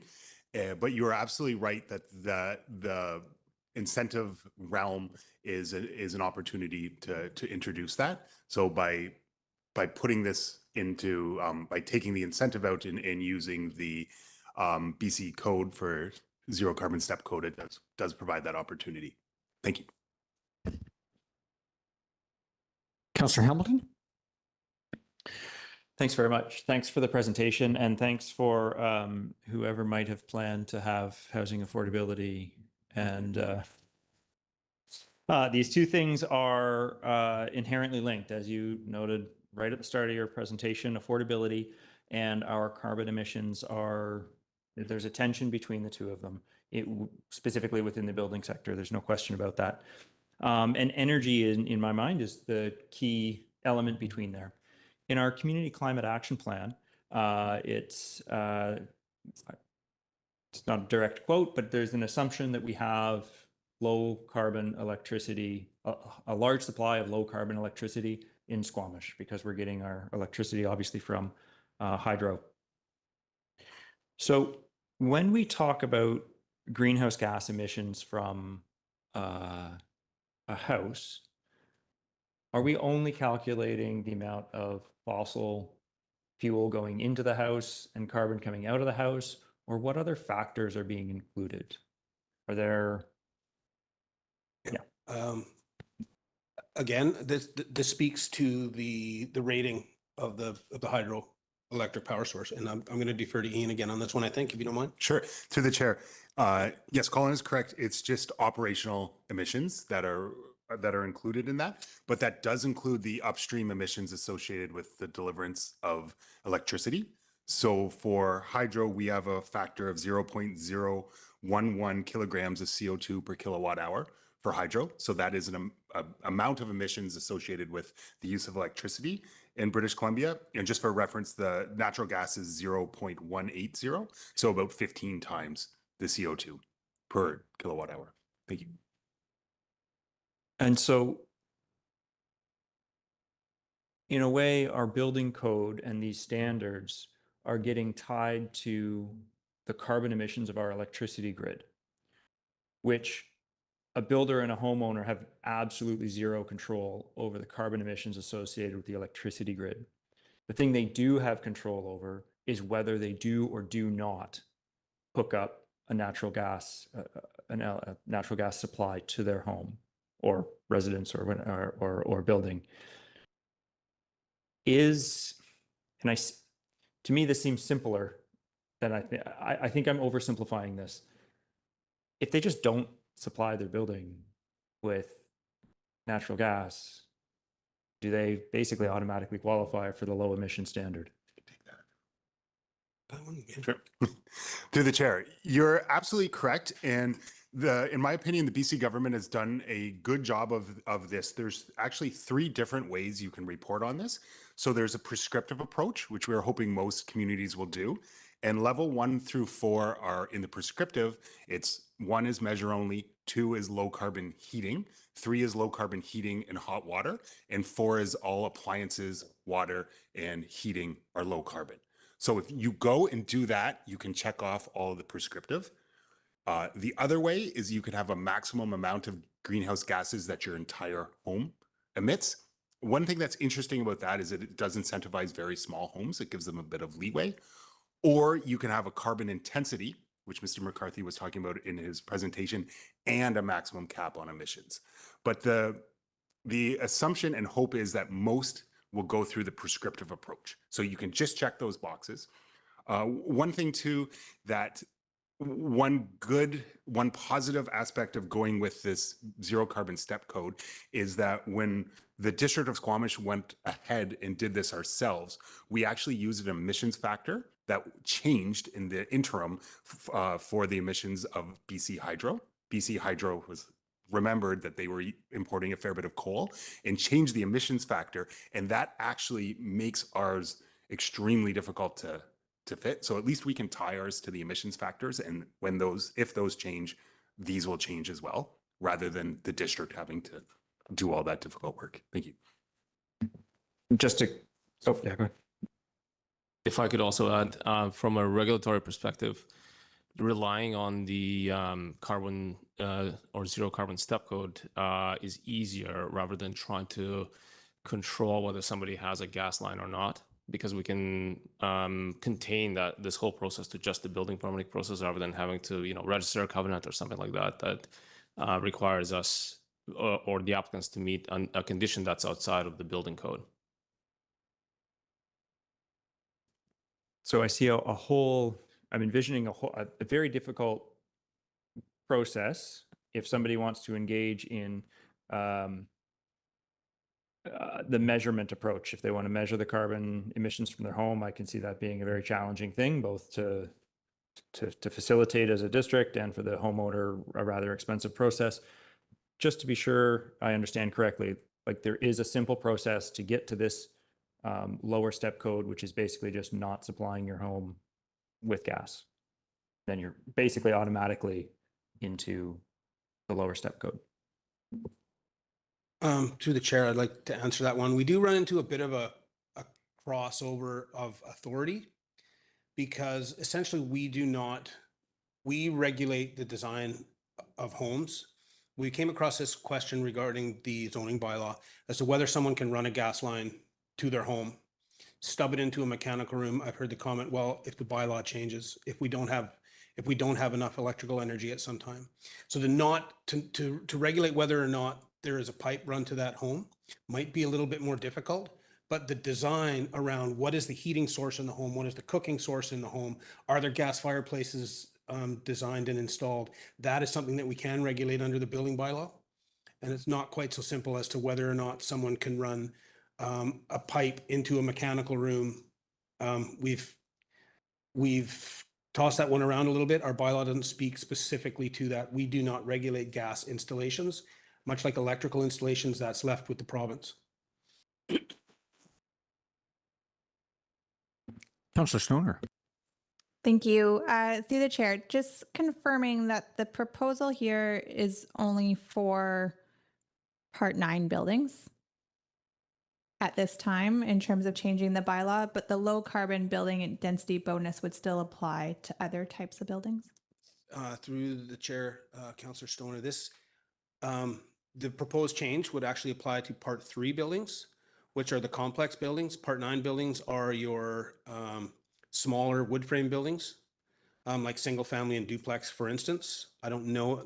I did notice one typo in my presentation, and maybe something was misled, but this is proposed for Part 3 buildings only in the portion of the bylaw that prescribes which step code must be met by Part 3 residential buildings. We were going to provide an option. I can give you the section of the bylaw. So we're not seeing any challenges with those who are trying to meet, isn't it the Part 9 buildings that are required to meet step 4 of the current step code? I'm going to, as I always do when I'm asked the tough questions, I make sure I've got it in front of me.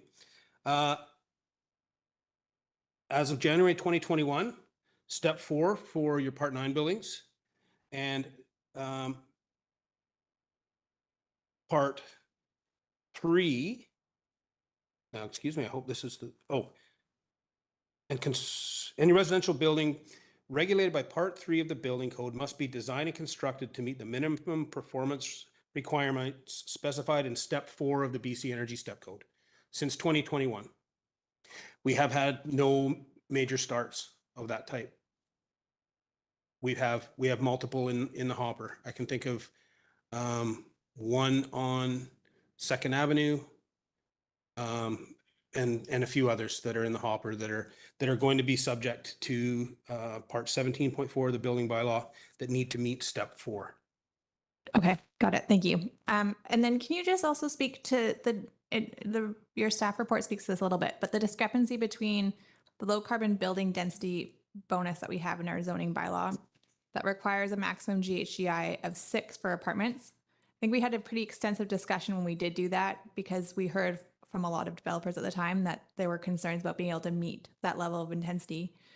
But to me, as I read it, the energy level 4 is actually a more stringent standard. And so is that still like, how is that discrepancy so great? And is this actually a realistic target? Through the chair, I'm going to give a portion of the answer, then I'm going to turn it to Ian again, because my understanding, and we in the building department, we rely on certified energy advisors to provide us with reports that speak to this. But I believe that metric of 6 compared to the energy step code is related to that embodied carbon in the electrical. It's a different metric, is it not? If we go back to this slide.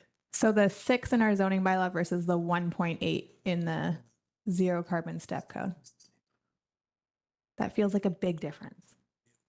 I could attempt to answer the question. I believe that when we applied the density bonus system for apartments, which would be the part 3 buildings, the challenge we heard from the industry was that water heating was going to be an issue, and that's how we ended up with a higher standard. The zero carbon step code level 4 would be equivalent to any development that's committing to a no gas covenant, where the water heating and the space heating and the cooking is all done by electricity. So it is a more stringent requirement than somebody building under our existing zoning and using the density bonus system, but it's the same as anybody who's rezoning and committing to that no gas covenant. Thank you.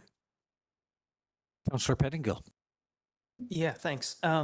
So I just want to clarify for the EL 1 through 4, is it up to us which sort of measurement mechanism is used, or that's up to the property owner to decide how they want to measure where they are on that in that framework?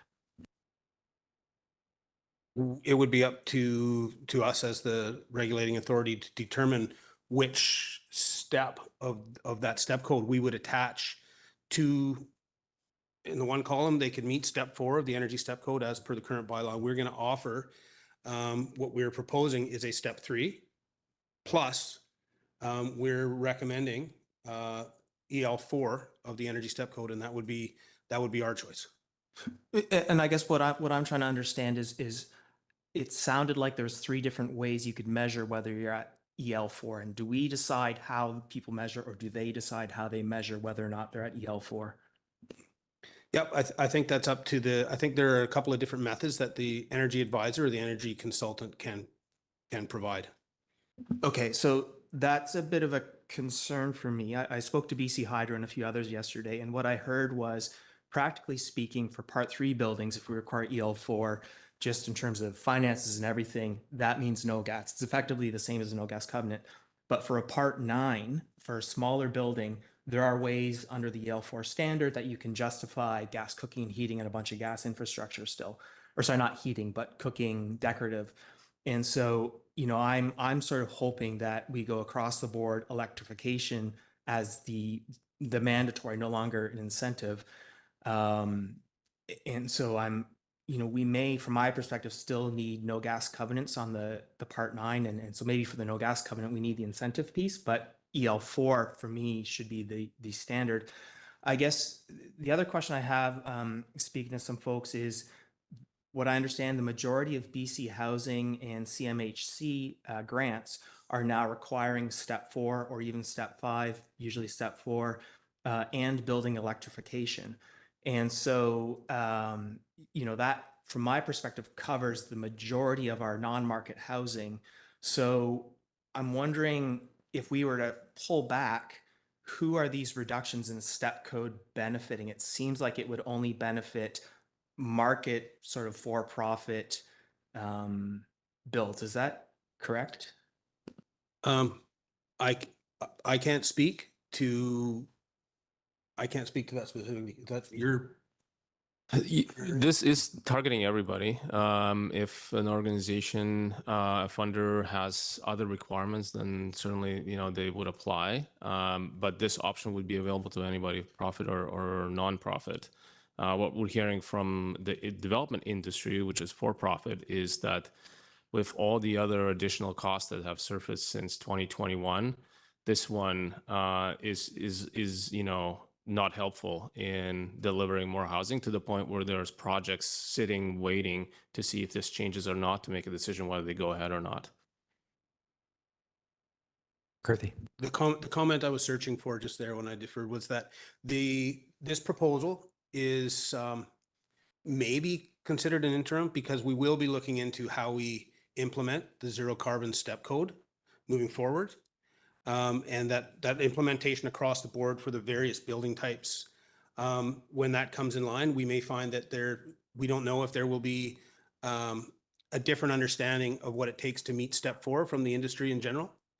I think this is going to be something that is fluid, and we're going to meet challenges like we are now. I spoke with some industry experts that talked to me about these challenges being met in the Lower Mainland, and also historically some anecdotal talk about in Europe and how things have pushed forward and then been pulled back a bit, and then pushed forward and then pulled back a bit.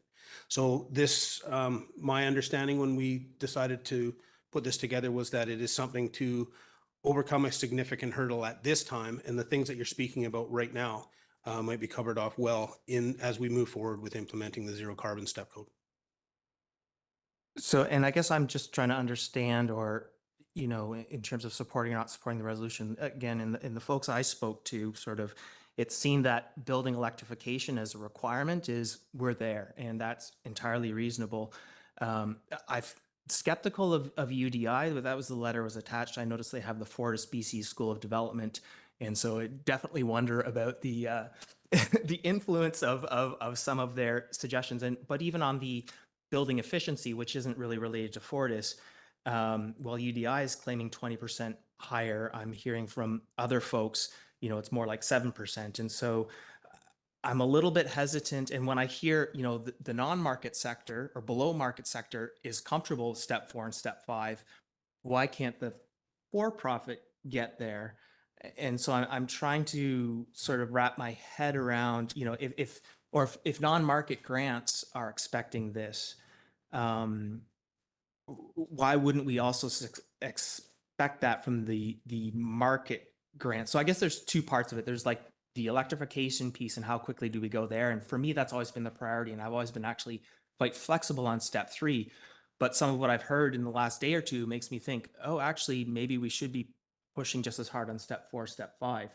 I'm not sure. I mean, I'm not sure if there's anything you can say or suggest to address some of my concerns, or through the chair. The only thing that I would say, and admittedly, I may not have dug as deeply as you have into who's doing what and who's having the challenges, but I would be interested to add to the little bit of research I did, which of those non-market projects have been constructed and how successful they were at meeting step 4 or at meeting step 3. Because where we're at presently, it seems as though we pushed hard, and now we seem to be potentially up against a difficulty. And I don't know if the non-market sector has found that same difficulty as of yet. One thing I will add, or maybe two things actually, because it's cost relevant. So although these changes would apply to anybody, for-profit projects would probably take even bigger advantage of this. We have to consider other implications cost-wise that those developments have, which is one of them is our new CAC policy, which takes a larger share of the profits. So this is a good opportunity to, when you take something, to give something back, to provide some relief that non-market projects don't have to deal with. And then whether it's a market project or a non-market project, it's the same builders, sometimes same developers that are building both, that are working with other community providers when it comes to housing. So I think the the field is a bit blended when it comes to development. Councillor Stoner, do you have a follow-up on this particular topic? And then I'll go to Councillor Greenlaw. Yeah, I just want to clarify requirements for BC housing in our climate zone are for part 3 buildings are step code 3. There's no expectation for step code 4 unless you're looking at part 9 buildings. Councillor Greenlaw. Thanks. I appreciate that in your presentation you addressed the cost difference between building codes step 4 and step 3 for construction, but I was wondering if there were any estimates for the energy costs over the life of the building and the cost differential there between a step 4 and a step 3. Like how much is this putting on to the homeowners basically? Through the chair, that wasn't part of what we looked at. Currently, what we were asked to look at was the cost of construction, how that relates to the cost of housing, and how we may be able to influence that. We weren't looking at the costs, the energy costs.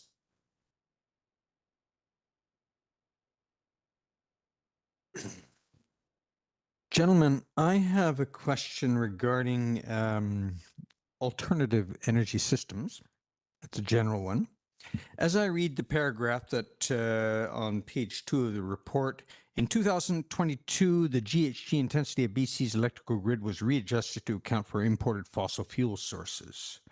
The electrical grid GHG intensity values change over time. I could probably pull those same 2 sentences from a 2009 report put out by our planning department. And what was being discussed at that time was BC was importing a substantial amount of electricity from coal-fired plants in Alberta. And these things do change over time. But the outcome was a District of Squamish draft hydronic heating bylaw to encourage alternatives to electric baseboard heating in new housing developments. There was a substantial emphasis on biomass heating and on other forms too, using our new sewer pipes that were being planned at the time, and geo-exchange and so on. So we are, after all, piling harvest debris at the roadside, and we are burying various forms of wood waste stream volumes. We continue to do this. And we have now boilers available for especially larger buildings or distribution networks, which can be calibrated for our local biomass resources. The people in Enderby, Revelstoke, or Austria might say so too, that we could be looking at this option, or even our local school district who has implemented this option. And I'm looking at the OCP policy, which also dates from this time, if I'm not mistaken. 19.5A, encourage efficient, low-carbon, innovative development practices that conserve, recycle, or regenerate energy, water, materials, or other resources. Well, biomass heating would fit into that. So my question to you is, are we boxing ourselves in? Are we taking too narrow an approach in not taking into account other alternatives besides electricity, and especially with respect to space heating? I know it's a broad general question, but we've been here before, and we've been back and forth on this topic, not only in Squamish, but elsewhere as well. Are we taking this into account? Through the chair, that's an excellent question, Mr. Anderson.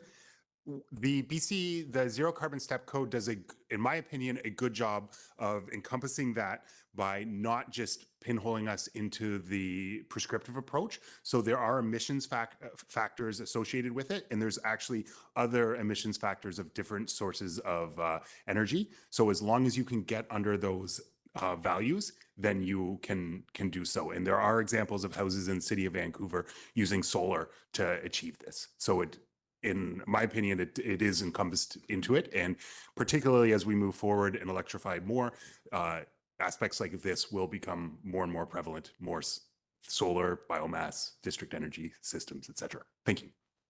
I suppose just so we don't overlook things by our habits in our conversations around this topic. I'll go then to Councillor Hamilton. Other questions? Okay. Thanks. It's just seeking clarification. The plan you're proposing for the zero carbon step code is only being, are you proposing that it's only being applied to part 3 projects, the multi-unit system, multi-unit residences? Yes. Yep, multi-unit residential. It's the residential portion that needs to meet the step 4 currently. And part 9, do I understand correctly, part 9 is single family homes? Single family and duplex. And duplex, yeah. Are they currently or shortly going to be required to meet step code 4? Yes, I believe we are at 4. We are at 4 now. Yep, we are currently at 4. Is there a reason why part 9 should not be included in the zero carbon emission bylaw? To date, I have not heard of the same difficulties by builders and developers of Part 9 buildings meeting Step 4. The larger the building, the more expansive the additional costs and the additional penetrations in your air and vapor barrier that make the air changes per hour more difficult to meet. It's more difficult for them to meet with these larger buildings. Do you have any estimates for what the additional cost from going a step code 3 to a step code 4 for a typical 1,000 or 2,000 square foot residence would be? No, I haven't gathered that information. To date, I've had no correspondence with anyone in that industry concerned about where we've been headed for Part 9 buildings. So that's information that I'd like to understand, to have a better idea of. I think it is a component of our community that it seems to me that would be a significant increase in the cost of building a single family or a duplex as well. And if we can address it by going to step code 3 by not hooking up gas, then I think that's a step forward. Mr. Villeneuve. Thank you. That's a really good point. It is something that we can bring back if council greenlights this project when we come back for readings, because we also have an issue right now with our low carbon density program in our zoning bylaw. It has the old value of coal impact in our electricity grid that most projects probably wouldn't be able to qualify now. So we have to fix that at the minimum when we do this. We'll go to Councillor Pettingill and then back to Councillor Stoner. Yeah, and I'm just wondering about the urgency of a decision today. And part of the reason why is there's some significant changes at BC Hydro, and I think some of the information in the UDI report is quite frankly incorrect in terms of the electrification piece. BC Hydro's said they're more than happy to come in and present to us. And they are actually, as I was speaking to them yesterday, putting final touches on some communication documents to explain their electrification capacity and changes to costs and so on. And so, from my perspective, what I was looking for in the next update was sort of mandatory zero carbon. And I would like to include commercial in that. I'm not sure if a majority of council is there or not, but that's part of the discussion. And then, given the discussion I've heard today, I'm sort of open to reducing the step code for Part 3 buildings, but I feel like that discussion would be better informed with at least a BC Hydro presentation on the electrification piece, and because I guess I would hesitate to support what this is. It doesn't go far enough for me on the electrification piece. It keeps it as still an incentive-based thing where we actually have a tool now to make it largely mandatory, at least for Part 3. There's maybe a couple loopholes in Part 9 that I'd like to plug. But I feel like having that discussion with some information from BC Hydro, who are prepared to come soon to speak to us, I wonder if that would make the most sense. Mr. Pickett, do you wish to respond? Sure. Thank you. Through the chair, excellent points, Mr. Pettingill. One thing that I was recently at a presentation by BC Hydro, and they quoted that the incremental costs of the higher zero carbon step code are in the neighborhood of 2%. But just to clearly differentiate that the challenge our builders are seeing is related to that higher energy step code. It's extremely confusing because there's 2 step codes, and that often term gets used without signifying which one it is. So I agree with you that the zero carbon step code incremental costs are low, but as far as I know, BC Hydro hasn't provided any information which refutes that the energy step code additional costs for Part 3 are are significant. So I'm not sure if that helps or not, or maybe I was the one who misunderstood. Thank you. Councillor Pettingill. Yes, thanks. And that's sort of what I was saying. It sounds like I think most of us are on the same page with the step 3 versus step 4 and feeling like there's some room for flexibility there. But what's proposed is much more open on the carbon piece, the zero carbon part of it, which is what I would like to sort of have at least a discussion of locking that down with the information from BC Hydro to support that discussion, and then figure out how where our comfort level is in terms of the building efficiency step code. So step 3 versus step 4, I'm open to, but zero carbon I think should be mandatory and not strictly incentive based at this point, because we can make it mandatory. And so can we have that discussion with adequate information from BC Hydro who can speak to the electrification piece? Mr. McCarthy. I just wanted to clarify, in case there was any confusion, that what we are proposing is the most, in the bylaw amendment, is the most restrictive level of the zero carbon step code that would be applied to this bylaw amendment at this time regarding the step 3 and step 4. It is the most restrictive option available to us at this time. And just want to remind that this is a temporary measure because there is urgency coming from the development industry side. We are going to be coming back to council early next year to talk about the broader picture and the next project, which is going to be implementing the zero carbon step code across the board. Quickly, Councillor Pat. Okay, that's helpful. I guess, though, to make sure I understand what's proposed here, what is proposed does not make the zero carbon step code level 4. It is, if you do that, if you choose to do that, then you can build the step 3 instead of step 4 or step 5. But if you build to step 4 or step 5, you don't have to build to emissions level 4. And that's my concern, is I want people building to emissions level 4 across the board. And the mechanism for incentivizing or allowing step 3, I would like to have separate from the zero carbon. And so that's my concern. Now, if this is something we're going to address separately in 2 months, I can maybe live with that if that's what I'm hearing. I had Councillor Stoner. Did you wish to contribute here? And then I'll go to Councillor French.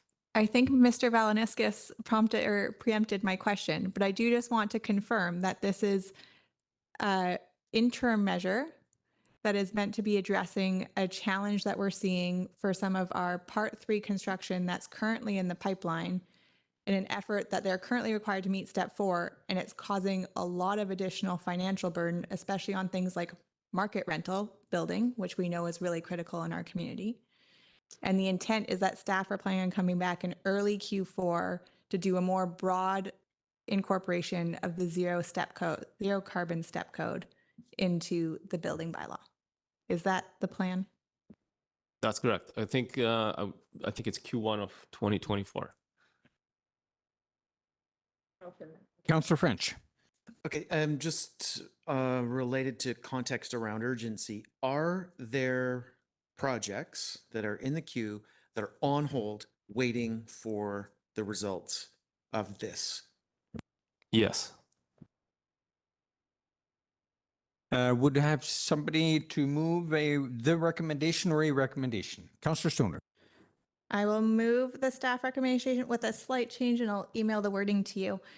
So I'd move that council receive the proposed building bylaw update report dated October 24th, 2023 for information, and direct staff to come back with a bylaw amendment reducing energy step code requirements by 1 level for Part 3 buildings if the development proposes to meet the zero carbon step code level 4. So just to clarify, this is just for Part 3 buildings at this point. Mayor Herford, are you seconding the motion? Discussion? Councillor Stoner.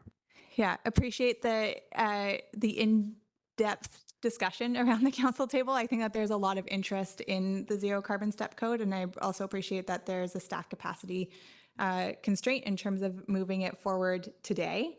But I do think that this is a reasonable approach in order to address some of the challenges that we're hearing from our development community, both for-profit, not-for-profit, as well as folks who are building things like market rental, which are really critical in our community.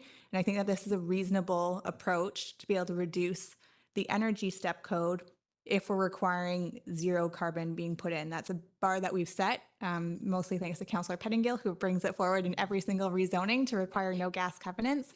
And so I think this is getting us to the point where we need, and we expect, as per our Community Climate Action Plan, our strategic plan, and looking forward to the more in-depth adoption of the zero carbon step code into our building bylaw in 2024. Thanks. I'll go to Colin McCarthy. Thank you.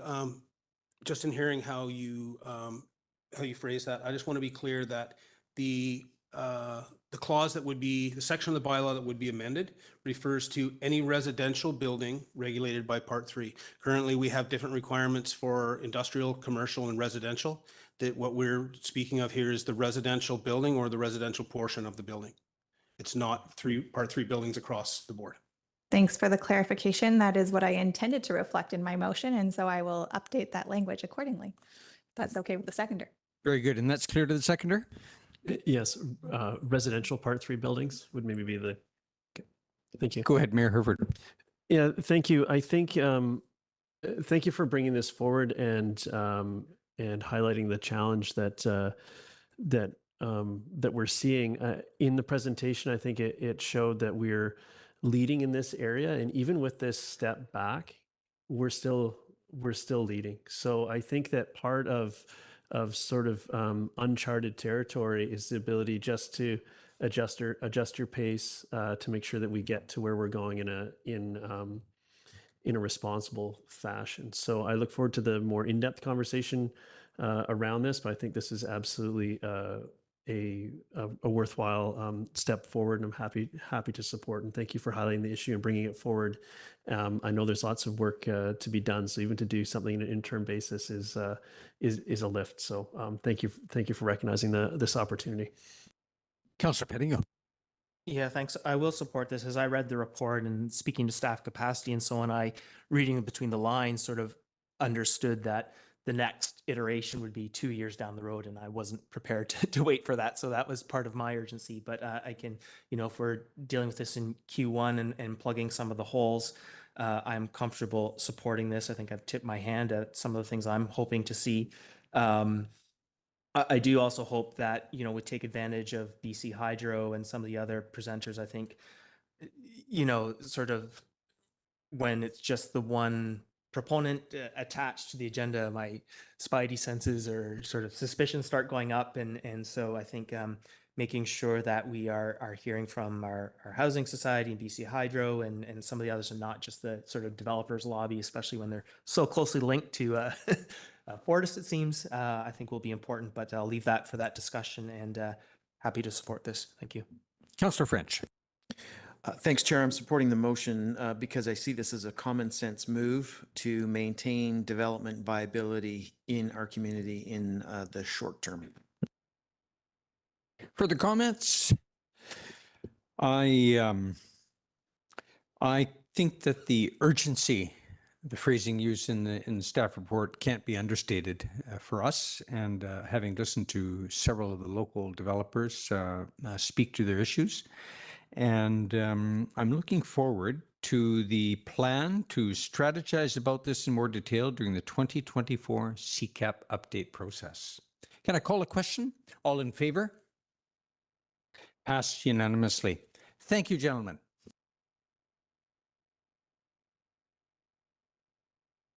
Mayor Herford? I was going to move motion to close. Councillor Hamilton? All in favor? Unanimous. Thank you. Thank you very much, everyone. Then we recess for. And we'll recess until, what should we give us, 10 minutes? So that will be, we will reconvene.